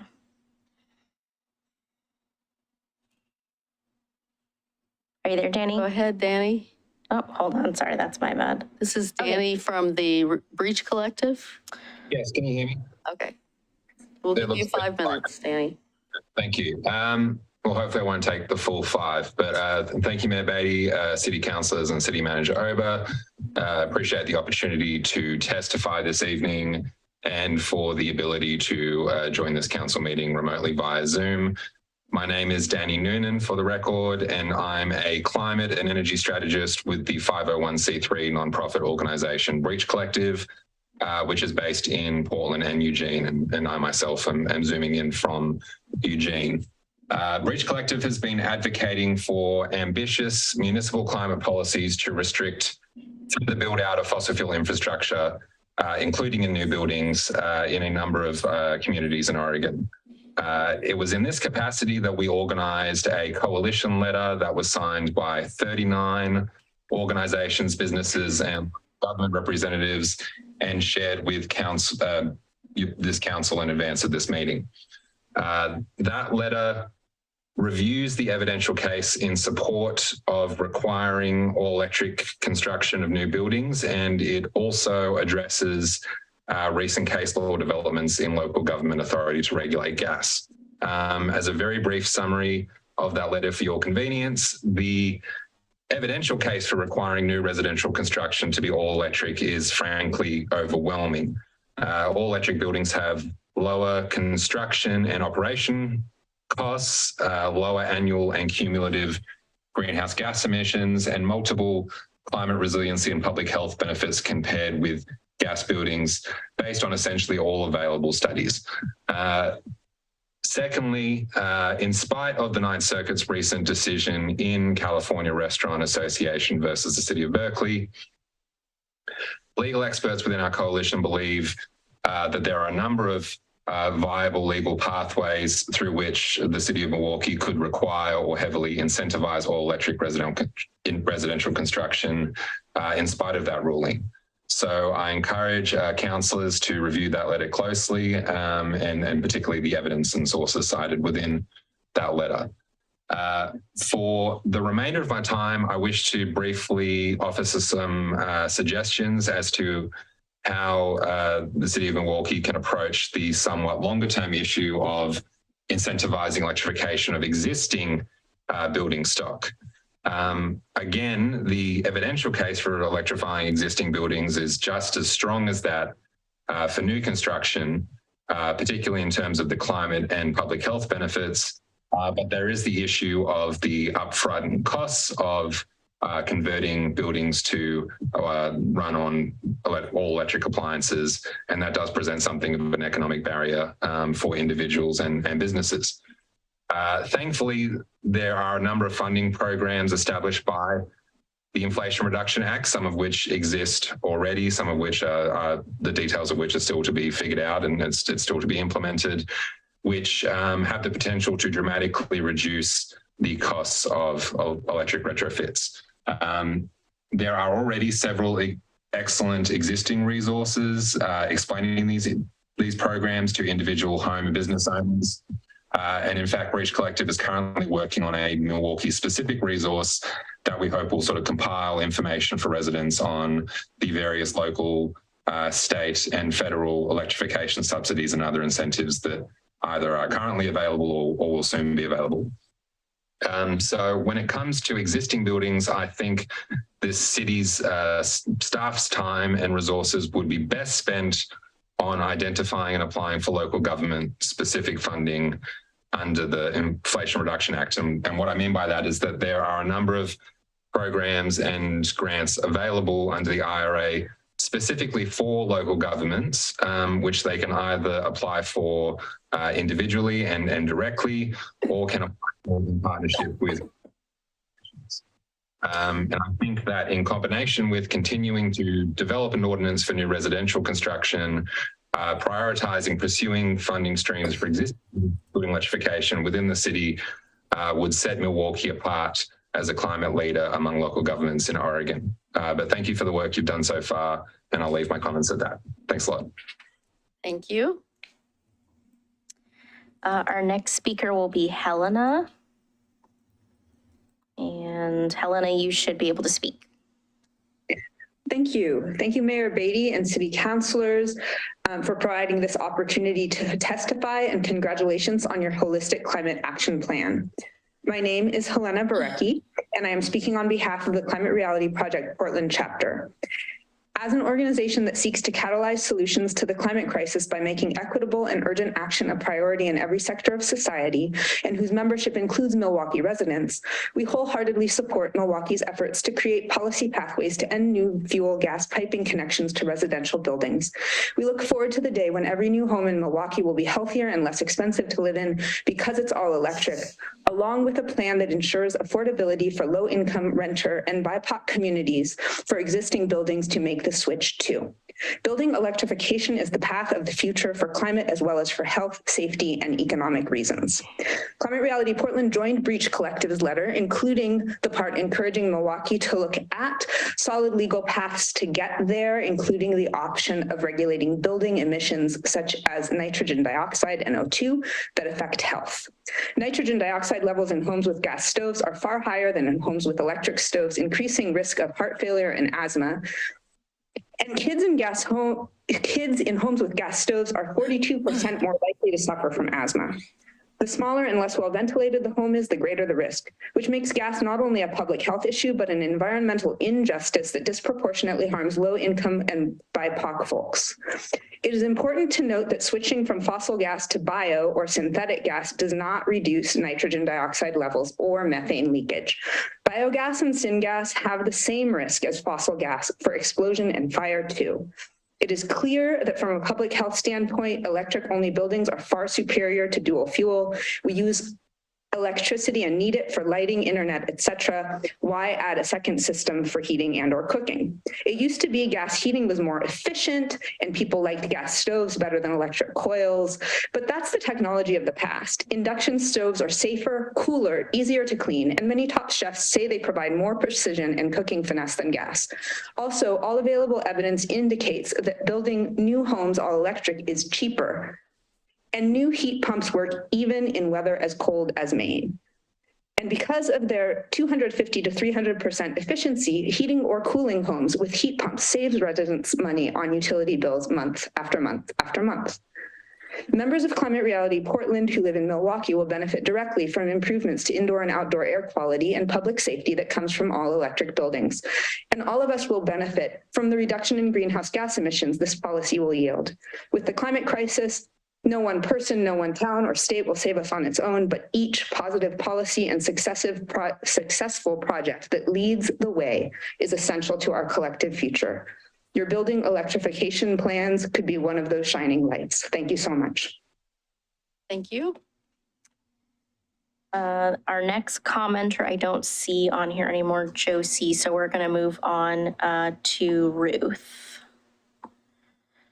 And Ruth, you should be able to speak. Hi, my name is Ruth Dallas, and I thank you so much for allowing me to speak and all the good work that you've done so far to improve Milwaukee's reaction to climate change. Here it is, Milwaukie, and you're like leaders, a small community. So I am a mother of an asthmatic, and I am also a registered nurse. And people have talked about the climate effects of methane and gas stoves and all that, but we haven't talked too much about the health effects. And I think you all know, because I think you've heard it in previous and you've studied it and talked about it, but gas stoves definitely increase asthma in children. Children who already have asthma have worse asthma if they live in homes with gas stoves. The gas companies will tell you just vent. That is completely wrong. You can't really vent methane out of a home very well. If you did, the noise would be unbearable. And if you're a poor person, you don't have those kind of fans anyway. So as a mother of a kid with asthma, I can tell you it's a horrible, horrible thing. When a kid can't breathe and you're rushing him to the emergency room, it's a lifelong disease. It's a terrible disease. Kids miss school. It's simply awful. And it's particularly awful for the poor. And as a registered nurse, I visit a lot of low-income people in their homes to do health assessments of newborns. But in the home, I also saw other very sad situations. And a lot of it was asthma in the little kids, because low-income kids have a lot more asthma. And if you live in a apartment, you have no choice over what kind of stove you get. And so often they do have gas stoves and there is no place to vent. A lot of times they don't even have vents. And sometimes they have a little fan, but they don't have true vents. And it was just really sad to see kids suffering from asthma when they didn't need to. And so I just wanted to thank you. I know that this is hard work and you get a lot of pushback, and what you're doing is wonderful. And I just hope you keep it up. And I hope that Ninth Circuit gets changed and you can go forward with your full plan and electrify the buildings. And as a mother and a nurse, I really thank you for all your work that you've done. Thank you. Thank you. All right, and our last person to comment is going to be Melanie. All right, Melanie, you should be available to speak. Great, thank you very much. Mayor Beatty, council and staff, thank you for allowing me to testify tonight. I think I win for the most waiting the longest. My name is Melanie Ploud. I'm a retired OBGYN doctor. I live in Portland and I volunteer with Oregon Physicians for Social Responsibility, an organization which concerns itself with health issues all over the state, including Milwaukie. And I have to say what others have said, I'm impressed with everything that Milwaukie has done so far on climate and what you plan to do. I'm here to urge you to move forward with plans to require electrification in all new homes. In this day and age, it makes no sense to continue building fossil fuel connections to new homes, given what we know about the effect on our climate and on our health. This evening, I'd like to update you on a few of the health risks of cooking with methane. Unlike with furnaces and water heaters, there are no regulations requiring automated ventilation of gas stoves. As you've heard, this means users are exposed to the chemicals like nitrogen dioxide, which leads to asthma in kids, as well as other health problems. But it turns out that just having a gas stove in the home exposes you to cancer-causing substances such as benzene, which is implicated in blood cancers like leukemia and lymphoma. There is no safe level of benzene. We've known for some time that stoves leak benzene even when they're not in use, that is 24/7. But a recent study shows that there is a significant burst of benzene whenever the stove is turned on, and that the benzene lingers in other rooms, such as bedrooms, for up to 6 hours after cooking is completed. The risk has been compared to living with a smoker. Luckily, we have the tools and funding sources to make our homes cleaner and safer. Times change, we learn new things. We no longer use lead paint and asbestos in our homes. The time to change how we power our homes has come, just as we once shifted away from using wood and coal for heating and cooking. Milwaukie can help move this transition forward and should not shy away from doing so. Thank you for your time. Thank you.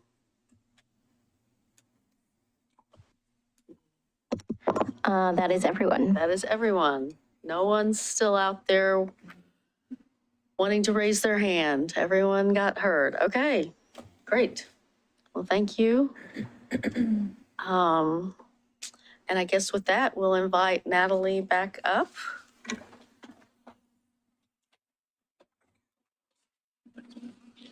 And we'll go around for questions from council, and then we'll come back around for sort of deliberating on some of the questions you put before us. Councilor Stavanger. Okay, thank you. Natalie, thank you so much. This is an amazing amount of work and a really incredible report that you've put together. So I thank you for that and all of the community members that participated in the process. I have 2 questions. One, I was really struck by Beatrice's testimony, and I'm wondering what has been done to involve young people, or what can be done moving forward to involve more young people. This is an issue that they're living every single day and often don't have as much access to change makers as all of us do. Yeah, that's a great question. And I think youth engagement is something that I'm sure every department at the city is trying to figure out how to apply in their own work. When we, first started implementing the Climate Action Plan back in technically 2018, but 2019 was really our first year. We did things like I was reaching out and I actually went to some schools on their earth clubs, or I think recycling clubs. We did a lot more in-person engagement, even associated with things like talking to folks about trees. We would go to the schools and actually do presentations on kind of how trees help urban heat island. And then the pandemic hit. And so I think a lot of the existing relationships that we had with educators in our schools, understandably, they had a lot of other things on their minds. And, we've reached out and trying to talk to like the STEM administrators for North Clackamas school districts. And we started kind of creating some of those partnerships, and it hasn't really led to being in classrooms. However, there's quite a few folks who are educators on our boards and commissions. And so, for example, talking to folks on our Parks and Rec board, I think we're really starting to foster those relationships again for the city. And we've been really relying on a lot of our community partners and the education and outreach that they've been doing. Of course, for our own city events, we always try to include things like youth activities. That's why we had like pumpkin painting at our Arbor Day to kind of get kids involved. But when it comes to climate education, it needs kind of that commitment to really kind of explain some complex topics. And there's some partners who are really trying to start that work. PGE actually at our electric tool exchange, or our Arbor Day, electrical exchange, and then even at another in front of City Hall event with the launch of their comic book, really working with Dark Horse Comics, exploring things around renewable energy. They've been trying to do a lot of youth education just on the electricity sector, renewable energy. And so we know that they're doing some great work from at least the utility perspective. There's also community partners like, for example, Milwaukie Environmental Stewards Group with their sustainability fair did a lot of great kind of inclusion of youth members in that work. But it's definitely a space that I think as I know for myself, I've struggled in order to, because you need to, I think, get a lot of dominoes set up in order to actually get in a school and kind of get in front of our youth members as a community. But it's something that we haven't had a lot of direct youth education on, besides including kind of youth as part of our overall community events. But that's definitely an area, especially I know that there's a lot of advocacy groups who have some, like, for example, the Sunshine Movement, and as we can hear our testimony today, there's some groups who are doing a great job of kind of reaching out to kids and young professionals. Great, thank you. Of course. My second question has to do with partnership with Clackamas County.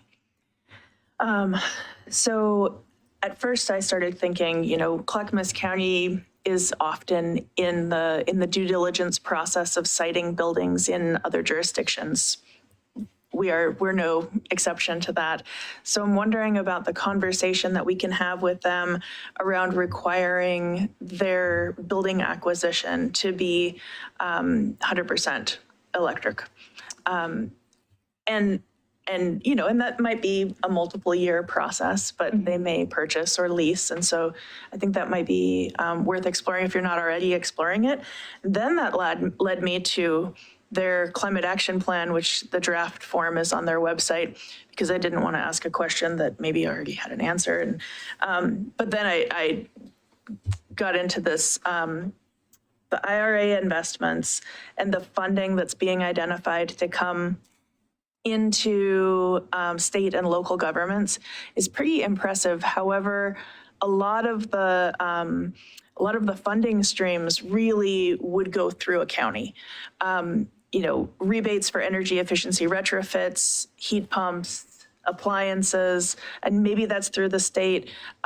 Training for energy auditors to help business owners to create more of that workforce training. There's an energy efficiency and conservation block grant, which if it's like the other community development block grant, that goes through the county. Weatherization services through the county. So how can we advocate with our county partners to cite more of those opportunities and investments here in Milwaukie? Great questions. So as a little context, we've had a long partnership with the county in their sustainability and solid waste team. We did recently see in the last year or so a big turnover with their both of their supervisor and their key kind of climate analyst who I worked with actually leaving or finding new positions. And I don't know if those positions have been filled entirely yet. So there's been, of course, Clackamas County was involved in a lot of our kind of local jurisdiction work groups and kind of overall in this more sustainability network. And I haven't necessarily seen their new staff person participating to form that kind of relationship back up again. I think as we cross over into things like their climate action plan, I think, we were involved in the beginning of that as kind of trying to be a stakeholder. It's been a long process, and I think they've been working on things internally, and then so actually when it was released to the public was the first time I saw the draft of it as well. But I think definitely advocating for city buildings and reaching out maybe through the development services team. I will give I think those are great ideas, and especially overall for sustainable development, transportation, things that need to be handled at a county scale. It's very challenging for us to kind of pull Milwaukie along without, of course, pulling the county along. And you're right, they do have weatherization services, which are very key, especially in a lot of energy efficiency improvements, because things like windows, things like insulation are tied to that program. I've heard that program has limited funding as well. And I think there have been a few bills that have passed in order to kind of build that back up. But I'm not sure on the status of those. I will say there's a few other I'm going to run through just because it sounds like there could be interest maybe in some of the funding opportunities that we are exploring right now and some of those associated projects. One I do want to mention is not necessarily Milwaukie specific, but there are EPA grants for climate planning. And Metro is actually applying for an EPA grant, and it's a lot more of the climate analysis, the emission reductions. But I was really happy to hear about that because it's kind of that first tri-county step. And I believe that will help maybe for alignment between municipality, county, and kind of Metro goals and kind of the work we can initiate and move forward. The other kind of really cool grants, like what you mentioned, the energy efficiency and block grant. So that one is from the Inflation Reduction Act. So that one actually is unique because the way that they distributed funds is that if you're a jurisdiction over 35,000 residents, you got direct funding. Otherwise, the funding actually goes to the state. And then the state can disperse it to grant applicants. So essentially they need to get permission from USDOE to essentially develop a grant program. And then communities can apply for that grant program. So we are actually working with our state partners and they were asking us what type of programs, what type of projects would you be interested in? So Milwaukie actually threw in quite a few ideas that we were like, hey, these would be really great. And I made sure to advocate kind of just as a small city in that a lot of times it's challenging to take advantage of these amazing grant and funding packages simply because you need people and you need money to coordinate where money goes. And so a lot of times what we need to look for are opportunities with community partners who can almost help us administer kind of the disbursement of those funds. So, this is where our membership in like the Zero Energy Ready Oregon Coalition, so the Zero Coalition, our partnerships with entities like Community Energy Project really play in because they are the ones installing assets in homes of low income and disadvantaged communities. And so they know how to spend the money. They just need somebody to kind of pass it through to them. So that's one thing that I'm working with other local governments on is almost, I'm trying to call them like gift wrapped programs, but just saying like, hey, Talent, Oregon, Milwaukie, other small communities, here's a packaged program for you and a community partner who's interested, apply for funding and then, work with them that way. But that said, so we are working with a lot of partnership organizations and entities on applying for different funding. A few of them are an energy efficiency and conservation block grant. So once we hear from ODO that their application is open, we are hoping to apply for that. We've been talking internally about a few different projects, but because there's so many grant opportunities, we're kind of trying to say, okay, which one would be best fit for what grant opportunity?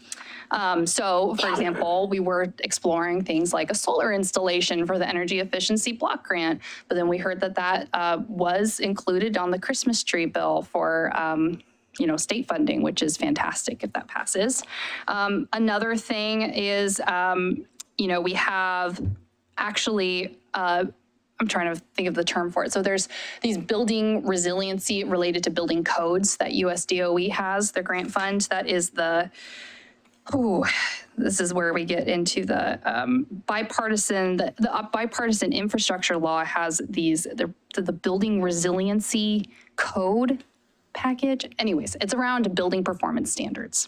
And so that's another grant opportunity we're exploring right now with Earth Advantage and a few other actually community partners and kind of climate analyst groups in order to essentially figure out how emission standards could work for large commercial and industrial buildings. It's just explorative. And I think they're trying to balance it with existing state legislature as well, which was kind of presenting a similar idea.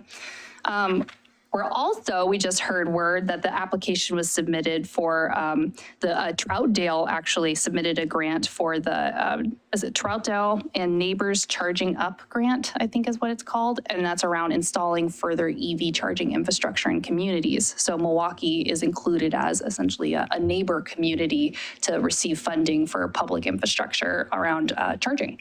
So that's another one. And then of course, I know there was a question on workforce development. So I was looking at essentially what programs exist. Those are actually a lot of state and federal programs. I think USDOE allocated $250 million towards workforce development. Looking at those programs, $250 million across the US doesn't go very far. So hopefully that's just the start, but it does seem like they are investing some of the most recent bills funding into kind of some workforce development initiatives. I think the state is also trying to commit funding as well towards state-specific workforce development, which is great. And then I think trying to all of my things, of course, through here. What I want to say is that there's a lot of different grant opportunities that we're hearing of. And I think right now we're in this uncomfortable position where we've always had in sustainability and climate, a lack of funding opportunities. And now there's a wealth of them. It's just we're trying to navigate some of these grant application processes and community partnerships. So that way we actually know where we're going to spend these resources once we get them. This is, of course, balanced on top of other things like our Community Green Tariff Program, which is another different type of essentially a revenue mechanism for localized programming. And so it's hard for us, it's difficult, but we're doing it on trying to be strategic and which grants we're applying for, balancing things like programmatic approaches with infrastructure investments in order for us to be strategic on what even we have the staff capacity to manage into the future, but then also where do we get the most community benefit and kind of community wealth sharing. So I'm happy to maybe write up a little more information about the different kind of like grants that we're being partnered on, and maybe that would be helpful if I share that with Anne to share with the council. But yes, there's a lot of different opportunities. And I think working with the county on a lot of them would be great because they, are tied more into the public health space as well as housing. And I think it's something that's important. And hopefully they can staff up and we can create that strong bond again. Great. Thank you for all your amazing work. Yeah, of course. Thank you, Natalie, for this presentation and for all the other presentations you've done. You've probably seen this stuff. You could probably don't even need a presentation. You can do it off the top of your head, I'm sure.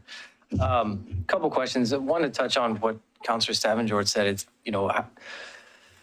and you touched on quite a bit of it, but also like, how do we, prevent the county from being a determinant in us accomplishing our goals, right? With cuts coming through the county, with, politics being what they are and some may not think so highly of climate change and so forth. How do we work around that? Because even with the weatherization, the funding part, right? There's a wait list and hurry up and wait. So you can sign up, you can get approved for it, but you're on a wait list to be determined whether you even get it.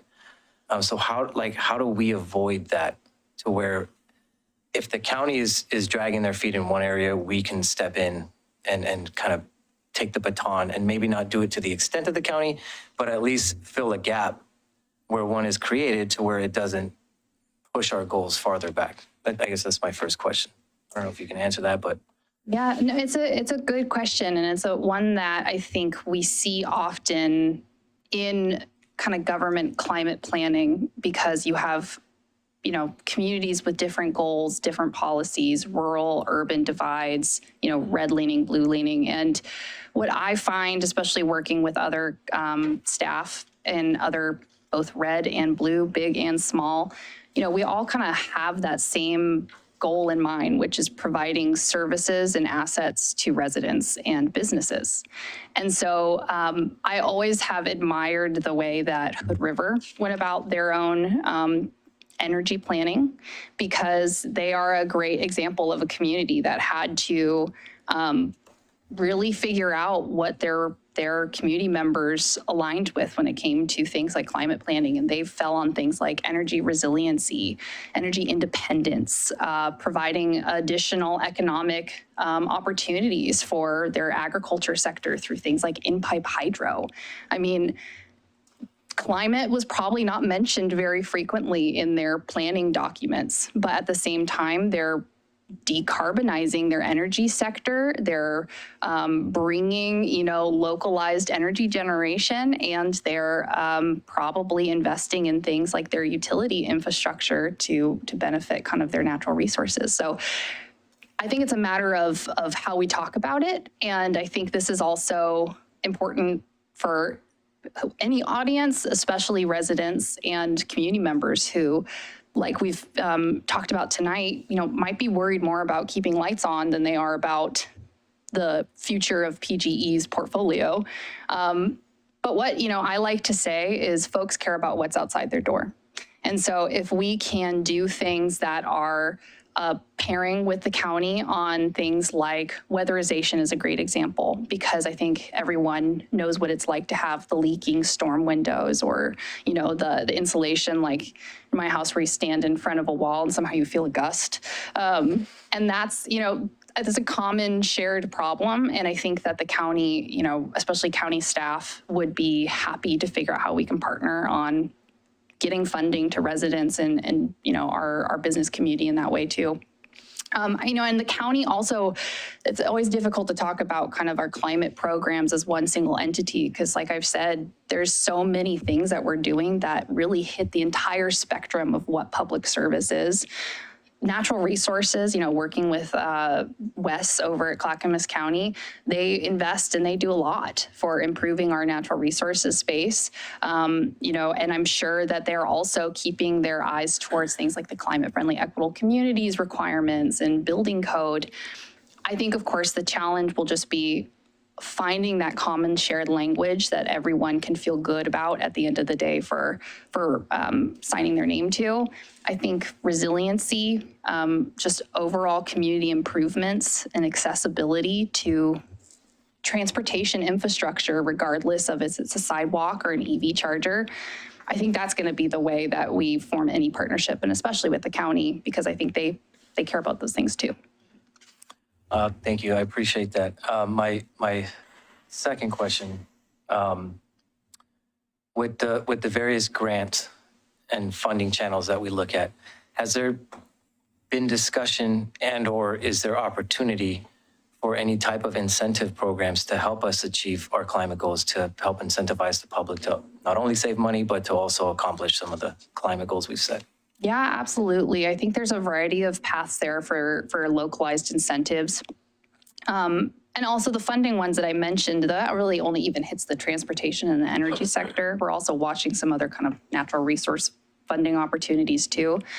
When it comes to local incentives, of course, PGE and Energy Trust of Oregon, any bill which gives essentially dedicated funding towards energy efficiency upgrades and retrofits, like from federal to state, usually they are the keepers of that and the distributors of those incentives. So definitely advocating there for more. But then also for some of these kind of municipal specific options, we've discussed things like the green tariff, that's really customizable for your communities. When we were exploring it, we really saw it as a way for us to further that large scale infrastructure. So big utility scale solar panels, because those are affordable, because we didn't have a 2040 HB 2021 target, which is 10 years after our 2030 goal. So there still will be a gap, but we were really pushing that forward with kind of one thing in mind. Now, kind of with this new energy landscape, that does free up that potential for community programming and incentives. We're allowed to do things like demand side management, hot water heater installs, even low income assistance, rebates. It's just more of a balancing, again, who's administering the distribution of those funds, and kind of there'd be that program design and evaluation. And then for some of these other, incentive grants, I think a lot of them are going to be facing the same challenge, like I've mentioned, of just administering, but that's why we've been talking to other local governments to see if we don't have to independently reinvent the wheel. Like if we all can agree that we would like to, we've been talking to PGE, and I use the term the sushi menu of all these different incentives and asset replacements, smart thermostat, water heater replacement, furnace. If we can have that sushi menu in front of us and say, okay, what do you want, Beaverton? What do you want, Lake Oswego? And we can kind of coordinate the funds to distribute them, especially across our small communities where we might not all have the staff to administer them. We see that that's an opportunity to boost localized incentives.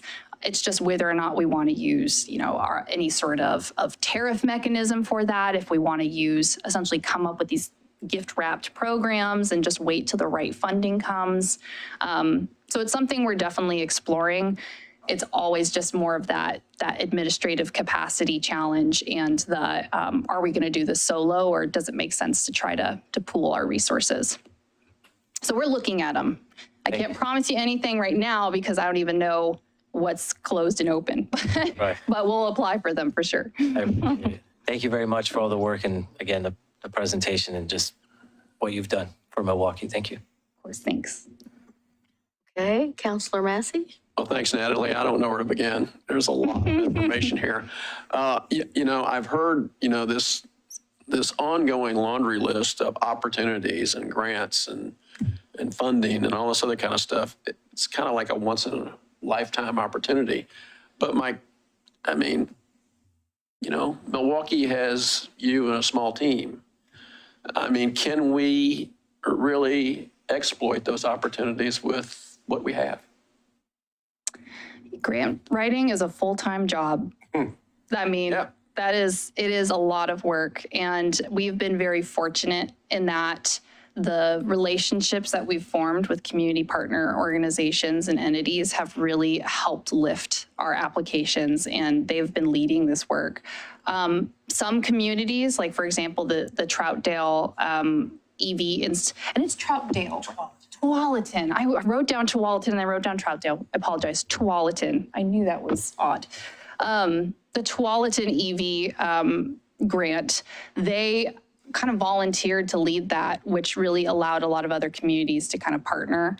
And I think that is one of the biggest challenges that I communicate frequently to, our larger cities, our county or state, which is you can dangle a lot of grant programs, but a lot of us can't take advantage of them. However, we are hoping to really see if there are community partners who would want to share in some of this work. I know I've talked to, for example, Neil at North Clackamas Watershed Council about ways to partner up on grant opportunities and other, community organizations similarly.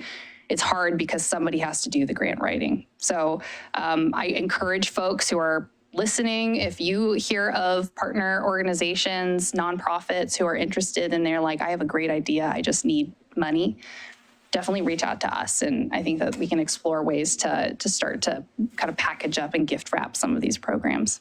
But you're right, yeah, it's a lot and we can't take advantage of it all, unfortunately. I do have a second question, and that it kind of gets back to your to-do list, the 53 steps. Do you have a definition of victory for those 53 actions? Carbon neutral community by 2045. I'm sorry? I said carbon neutral community by 2045. Well, that's, I understand that, but for those 53 things, when you say you had like 13% completed, I'm assuming. Oh, you mean for each independent action? Yeah. Yes. So when the Climate Action Plan was created, they actually did kind of assign metrics to it and a rough, what would success be? However, some of the actions that we adopted themselves are goals, like we see, where it's adopt or reach 40%, urban forest canopy by 2040. And it's flexible because where are those trees located? Where is that canopy located? Do we, even on the energy sector, we had to have a good 4, I think, council meetings where it was like electricity 101. So we can fully understand what does it mean to be a net zero carbon community. So I think those goalposts change. And right now, I think that depending on how specific the action is, we can say what the deliverable needs to be. I think we do, and this is something we've talked about internally, we do need to go through and refine what do we mean, what is the end goal for some of these, but some of them are going to be very loose-ended until we have a project in mind which we feel like it satisfies it. For example, we have talked about exploring microgrids as a community, and that's one of the actions in our climate action plan.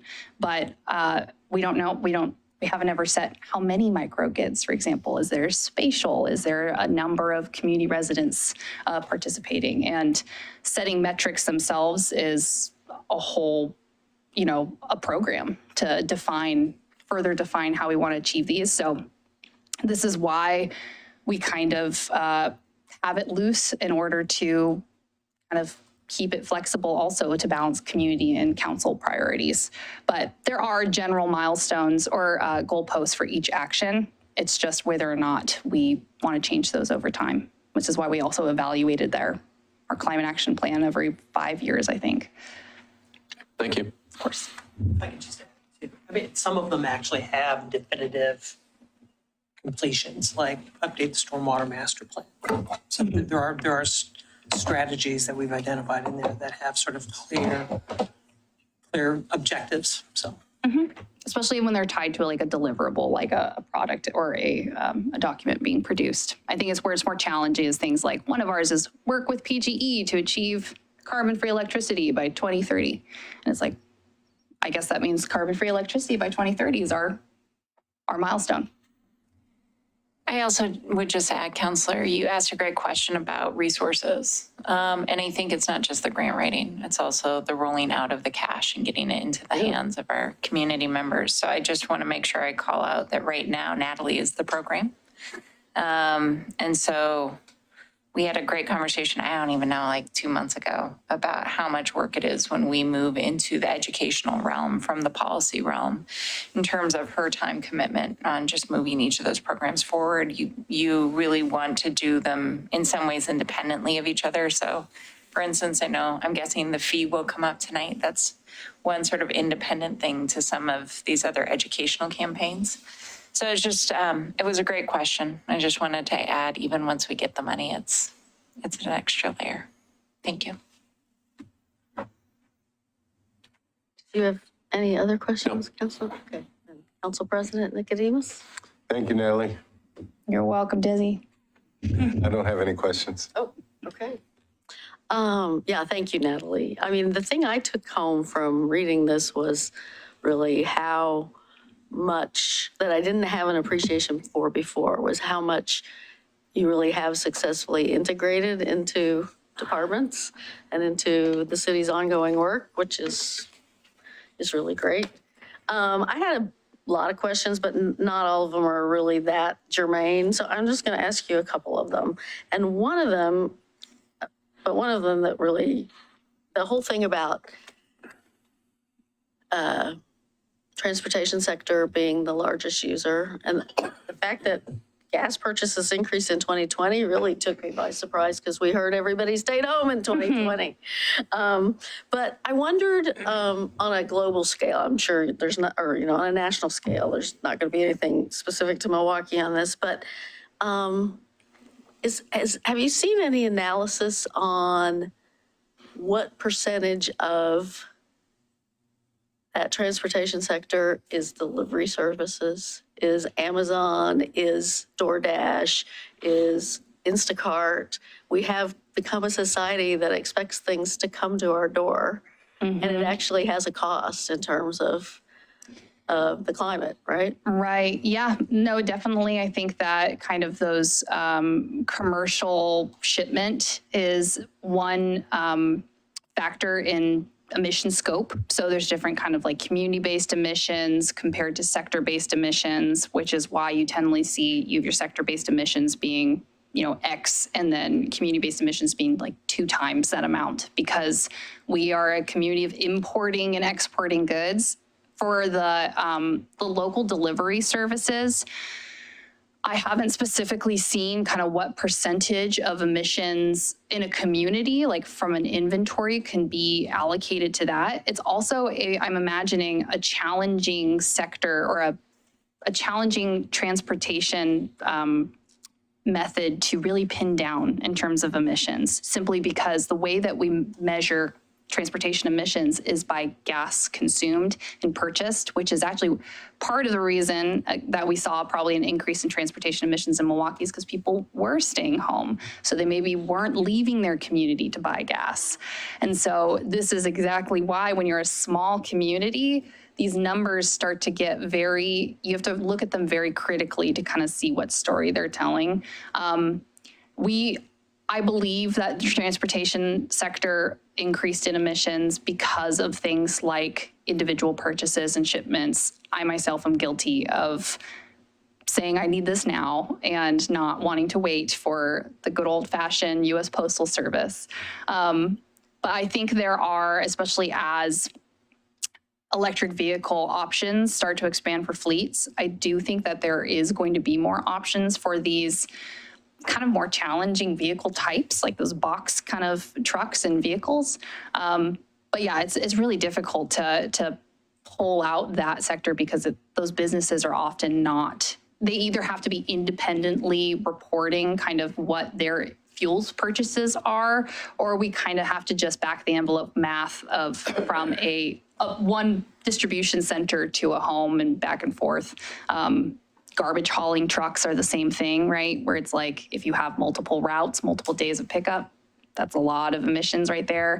And this is also where we see challenges even with things that are great programs, but the transportation ends up being a factor, like moving polystyrene foam across the river to a recycling facility. That there is, transportation emissions. So it's a difficult thing to call out, but it's definitely a more of that behavioral side, I think, that would have the biggest influence until we can get all electric fleets. Yeah. And I mean, supposedly Amazon's electrifying its fleet, but people who are door dashing and Instacarting, those are private citizens who, unless there's there's no company to measure and there's no company necessarily to incentivize that. So it's an interesting dilemma.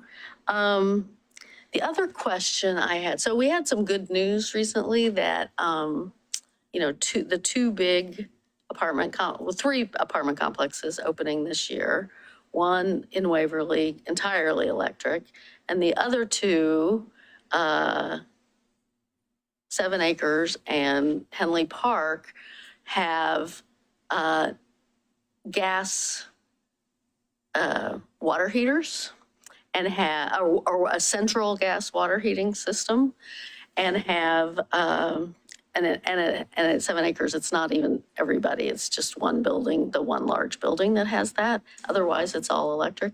And maybe they have some gas for outdoor amenities like grills and fire rings, but they're otherwise all electric. And I looked up, what percentage of a household's energy use is their water heating, and it's about 18 to 20%. So those complexes are 80%, all electric, right? So I take that as good news. That's happened without us regulating it. But I wondered if you've had any discussions about what we could do through our building permit process, our building permits or our land use process to sort of educate people and just talk up the goal of electrification that way. I wondered if you'd given that any thought. That's something that we've actually been exploring recently, and especially as we've been trying to figure out how to incentivize energy efficiency and maybe low carbon or no carbon fuels without kind of the carrot versus the stick. There's a few things that we could do. Of course, the easiest is always related towards just building code, but as that's that restricted process, we need to be really careful on how we, I think, interact and change the building permitting process. I think there's things that I've heard other communities doing. For one thing, Energy Trust of Oregon, which is technically a fuels neutral entity, they don't have an electrification stance compared to kind of a pro con, for either fuel choice. But they are all about energy efficiency. And so they meet with developers as a service to go over the different incentive programs, to go over the different development options. They also help put out materials along with other partner agencies like Zero Coalition. So really pushing developers to kind of take advantage of that resource, along with meeting with PGE as well to kind of go over, which they usually need to do anyways for things like infrastructure planning, really taking advantage of those introductions and those conversations to see what incentives and what opportunities and kind of ground truth, maybe some of the costs or kind of gut feelings that they have in the development process before they've kind of started and kicked off and actually had a lot of designs. There's some communities that I've talked to, and I'm not sure where they are on this, but they've been exploring potentially requiring just some sort of attestation that developers have met with those partner agencies and just talked. I mean, no requirement that they do anything, but at least, that interaction. That's, of course, I think the way that we could require, so to speak, kind of that education component. I think as a city, of course, in our development processes, I think we can always provide information. It's the changing incentives, and usually folks, want to get very deep into kind of more of that building technology and kind of cost planning where it quickly gets over, I know, my head. So I think that's another one where partner organizations and entities who are code junkies themselves could maybe help us strategize on some options. But definitely advantage ETO. They work with developers, and they also have their strategic energy management program once a building is complete that they can participate in and get kind of continued incentives. So pushing them to ETO is a great first step. Okay, I guess I was thinking maybe even just saying on our application, like, the city of Milwaukie is pro-electric. I mean, I do think that, I think the recent developments show the economics of it is changing. And the economics of, staying with electric seem to be winning out, which is good. Anyway, that's my last question. So what do we need to discuss? I guess, first off, because there are people in the room and maybe online waiting for this, I don't think we're gonna resolve tonight what we're doing in February 2024 about our gas, about our right-of-way, our future gas. I mean, I think that's a conversation we have to have. We have to have this fall. But I don't think anybody was intending to resolve that tonight. Am I right? Correct. Okay. Okay, so we can take that off the list. I thank everyone who commented on that.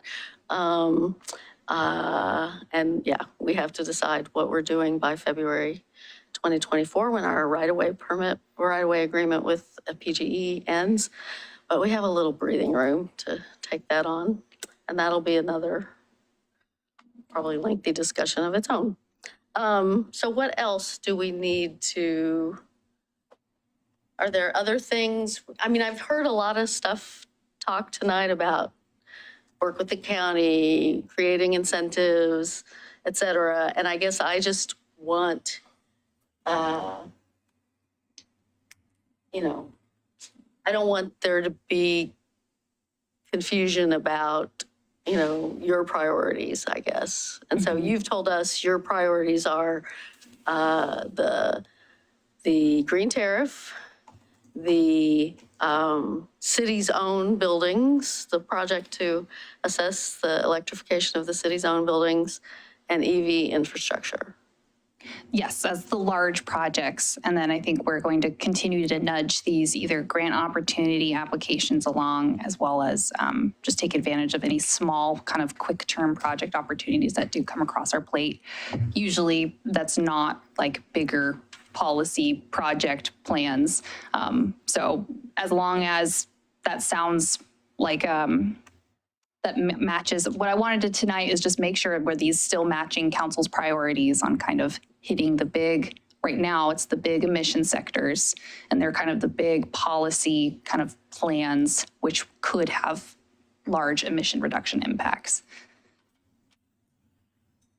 Otherwise, I'll just clarify my comments. That was not to direct or place any pressure or responsibility on you, but rather to test the waters in terms of if we are in conversation with county partners and they start saying, hey, we're going to open up this new facility on Lake Road or, or on 99. I need to have a good understanding of like, is this in line where you would like to see council like moving things out of your way to be able to make progress? I think that having any other public agency and pointing them to our adopted kind of electrification of city-owned buildings resolution, and then just saying, hey, we have staff who'd be happy to talk to you about it.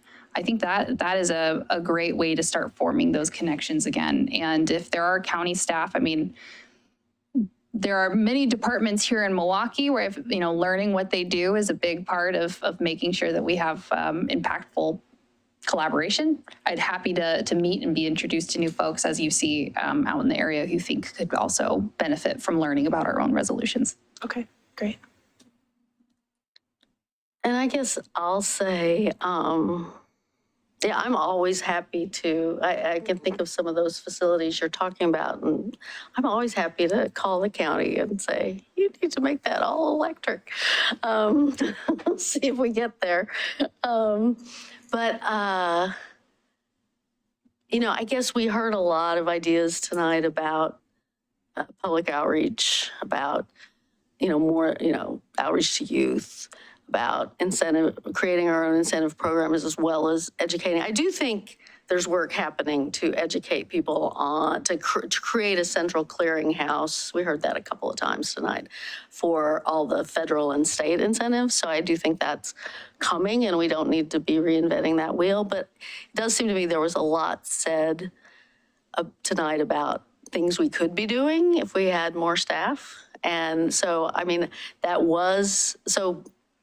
last year we discussed the potential of a climate fee, and you did some good work on that. We tabled it. We decided not to go forward. It was late in the year and the council was going to change, and for various reasons we decided not to go forward with it. But I had been a big proponent of it because we have had climate as a council goal for 5 years and counting. And I thought it was a way for us to fund our climate work and keep the work going, and yet open up the potential for another goal, whether that's housing, whether that's economic development, whether that's, whether that's annexation, policy, it could be lots of things. So I still am kind of a fan of the fee, but I think we have to figure out what we're doing on parks, frankly, first. But once that's resolved, I would kind of like us to come back to a conversation about a fee.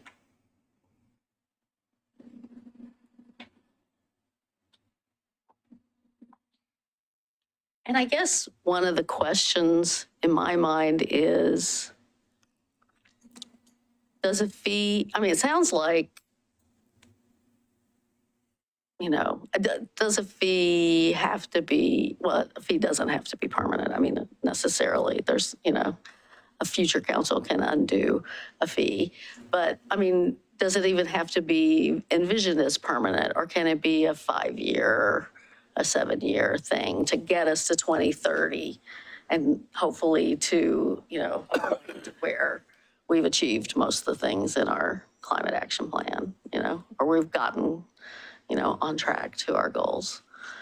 So I would like to have that conversation at some point later in the year.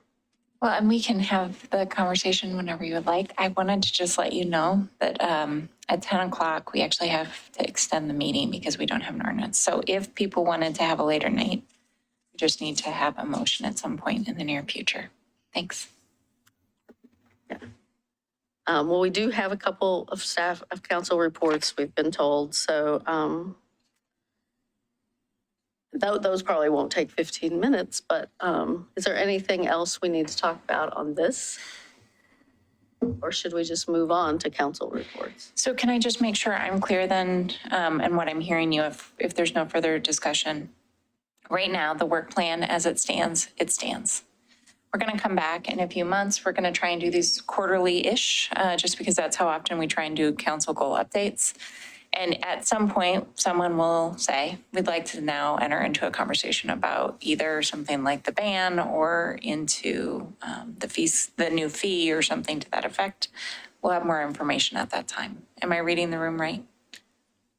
I think that's right as to the fee. I think as to the ban, it is what is our plan? How do we address February 2024? So to some degree, that's staff question. Right now, we have a right-of-way code that actually automatically takes over if we don't have a franchise agreement. I don't think that that's necessarily where you all want to go, but we do have a solution on that front.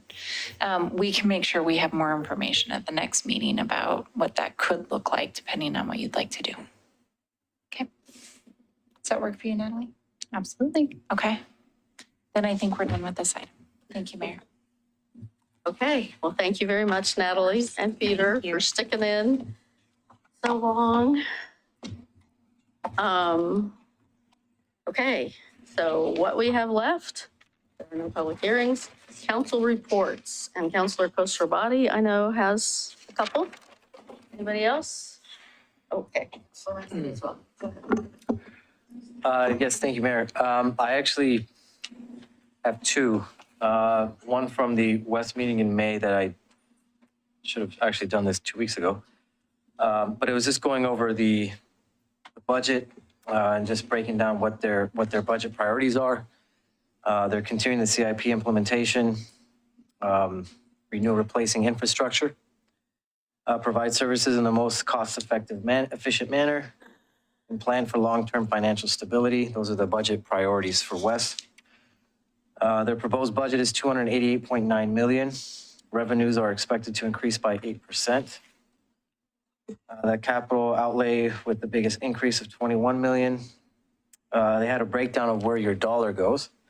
54 cents goes to operations, 20 cents towards business services, 17 cents environmental services, and 9 cents capital planning and management, which I thought that was interesting because at least we all know where that dollar goes to now. They are looking at an increase of 2.25 full-time employees for operations. Another thing that I found that was really interesting is some changes they made for their assistance programs for payment. They reduced restrictions on qualifications for customer assistance programs to increase utilization. The previous low-income discount program didn't reach non-owners. So now this one actually reaches renters and is being more utilized. The federal program did. Their new program is now has been implemented since May of last year. So that's a big change that I thought was important for us to know, especially since not a lot of people were taking advantage of that program because they didn't qualify. And that is it for the West update. We had our CAB meeting, the Community Advisory Board meeting. This one had more to do with the cuts that are currently on the way. Obviously, the Board of County Commissioners is currently looking at what services are mandated through H3S, which is the Health and Human Services and Social Services, which a lot of us are taking that is whatever is not mandated will probably be on the chopping block. So they did conduct a needs assessment, which is the result of, I have not gone through all of this, but I'm not gonna go through now. I'm just gonna highlight some of the stuff that caught my eye, just so we are aware. Also, it was suggested by Commissioner Scholl, speaking on your letter, that the of defunding the Office of Diversity, Equity, and Inclusion. So that's something that they'll be looking at. Some of the interesting things that I saw in this needs assessment was the job vacancies. Specifically the average wage. Currently there's 11,900 vacancies in the county. The largest is the leisure and hospitality. Second is healthcare and social assistance. The average wage right now in the county is $21.62. I found that kind of interesting, since that's not really a livable wage. That was from the jobs part. Some of the most top met service needs. And I have a list of all of them here, but I'm not going to go through them. I'll go through the top three. I can break this down more further for any counselor who would like it or anybody else who would like it as well. Top met services in the county right now are rent payment assistance, electric service payment assistance, food stamps / SNAP. Those are the top three. Right under, I guess, community shelters is right below food stamps. It's pretty close, almost tied. Now the top unmet service needs. Electric service payment assistance, rent payment assistance, and homeless motel vouchers. So there's a correlation there. At the same time they're being met, there's also still a greater need for all three of those services. Obviously, a lot of those come with wait lists as well. So just because that some of them are getting their needs filled, not everybody is. So it still leaves a big gap for that.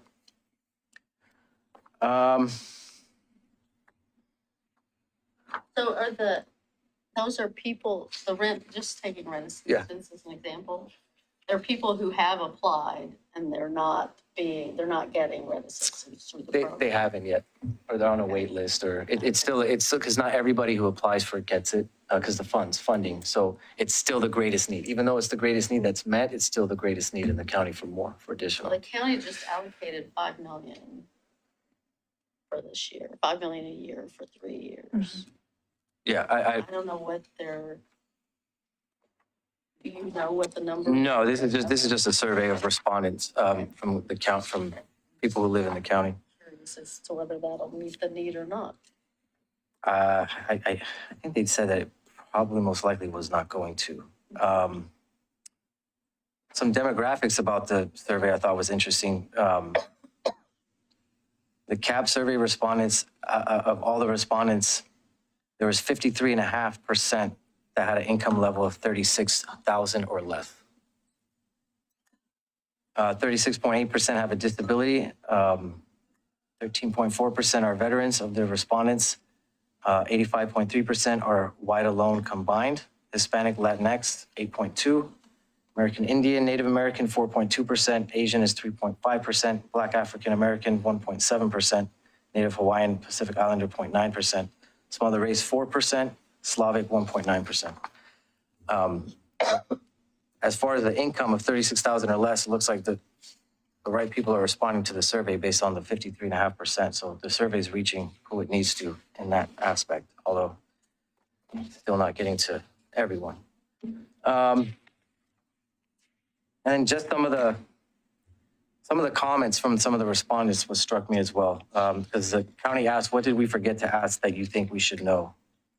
And some of the ones I circled, again, I haven't read all of them, but some that caught my eye right off the bat was one of them, my husband and I have graduate degrees, 3 children, and have no debt, and it's incredibly difficult to buy a home and pay for childcare. We don't qualify for ERDC, yet spend 40% of income on childcare that is unstable due to COVID. We want to live and contribute to this community, but it feels as though we're being pushed out because of how out of reach home ownership is. I cannot imagine what folks with less are experiencing. It's not sustainable. If you can qualify for $2,000 in rent, you should be able to qualify for a $1,300 mortgage. Families aren't meant to stay in apartments, and landlords should be penalized for empty homes as well as owning significant amounts of properties. A house should not be available for only the most wealthy. A lot of these programs are asking for a current income instead of income amounts when they were hardest hit. That's the reality of how people fell behind. Ending gun violence and making our streets and neighborhoods safe for all. Again, these are just ones that just stood out right off the bat. And I'm reading these out loud because for the public and for us to let everyone know that, I'm sure you guys already know, we're up against it pretty tough, especially with the cuts from the county coming down. So any ways that we can help in access to some of this stuff is gonna go a long ways for people. And that's That's all I got. Thank you. Commissioner Massey, or Councilor Massey? Yeah, so Water Consortium, long meeting, hour and 45 minutes. So basically they had a carryover resolution. They had projects that weren't done, primarily translation. They're trying to get their outreach information translated to more languages beyond Spanish and Vietnamese.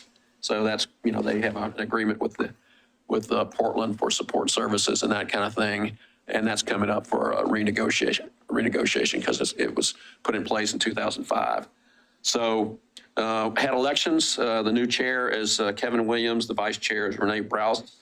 There were a couple of at-large executive committee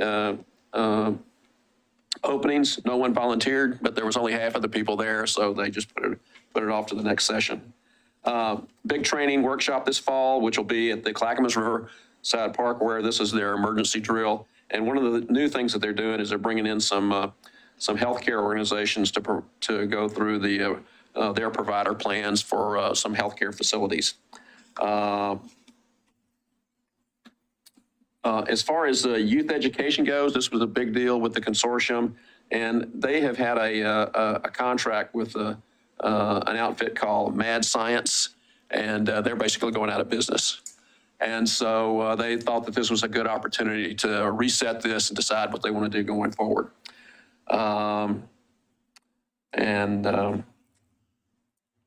So they have done a SWOT analysis, a strength, weaknesses, opportunities, and threats approval, and that's being fed into the strategic plan.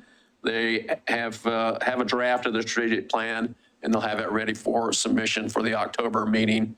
And I will probably get that and sort of run that through Peter to take a look at to make sure that our part of that is aligned with the regional consortium. And they're going to a hybrid meeting in October, not just Zoom. So they're going to meet over at the Portland building in a hybrid format. Great. Do we need to extend the meeting? Pardon? Do we need to extend Got the meeting? 60 seconds. You've got a report to give, we do. Oh, no. Does anybody else have a report to give? Nope. Well, we only have we have a minute and a half. I just will say it's sad about Mad Science because a lot of groups use Mad Science, including NCPRD and Johnson Creek Watershed Council. So, all right. Well, with that, I will entertain a motion to adjourn. So moved. Second. It's been moved and seconded that we adjourn. All those in favor? Aye. Aye. We are adjourned. 32 seconds.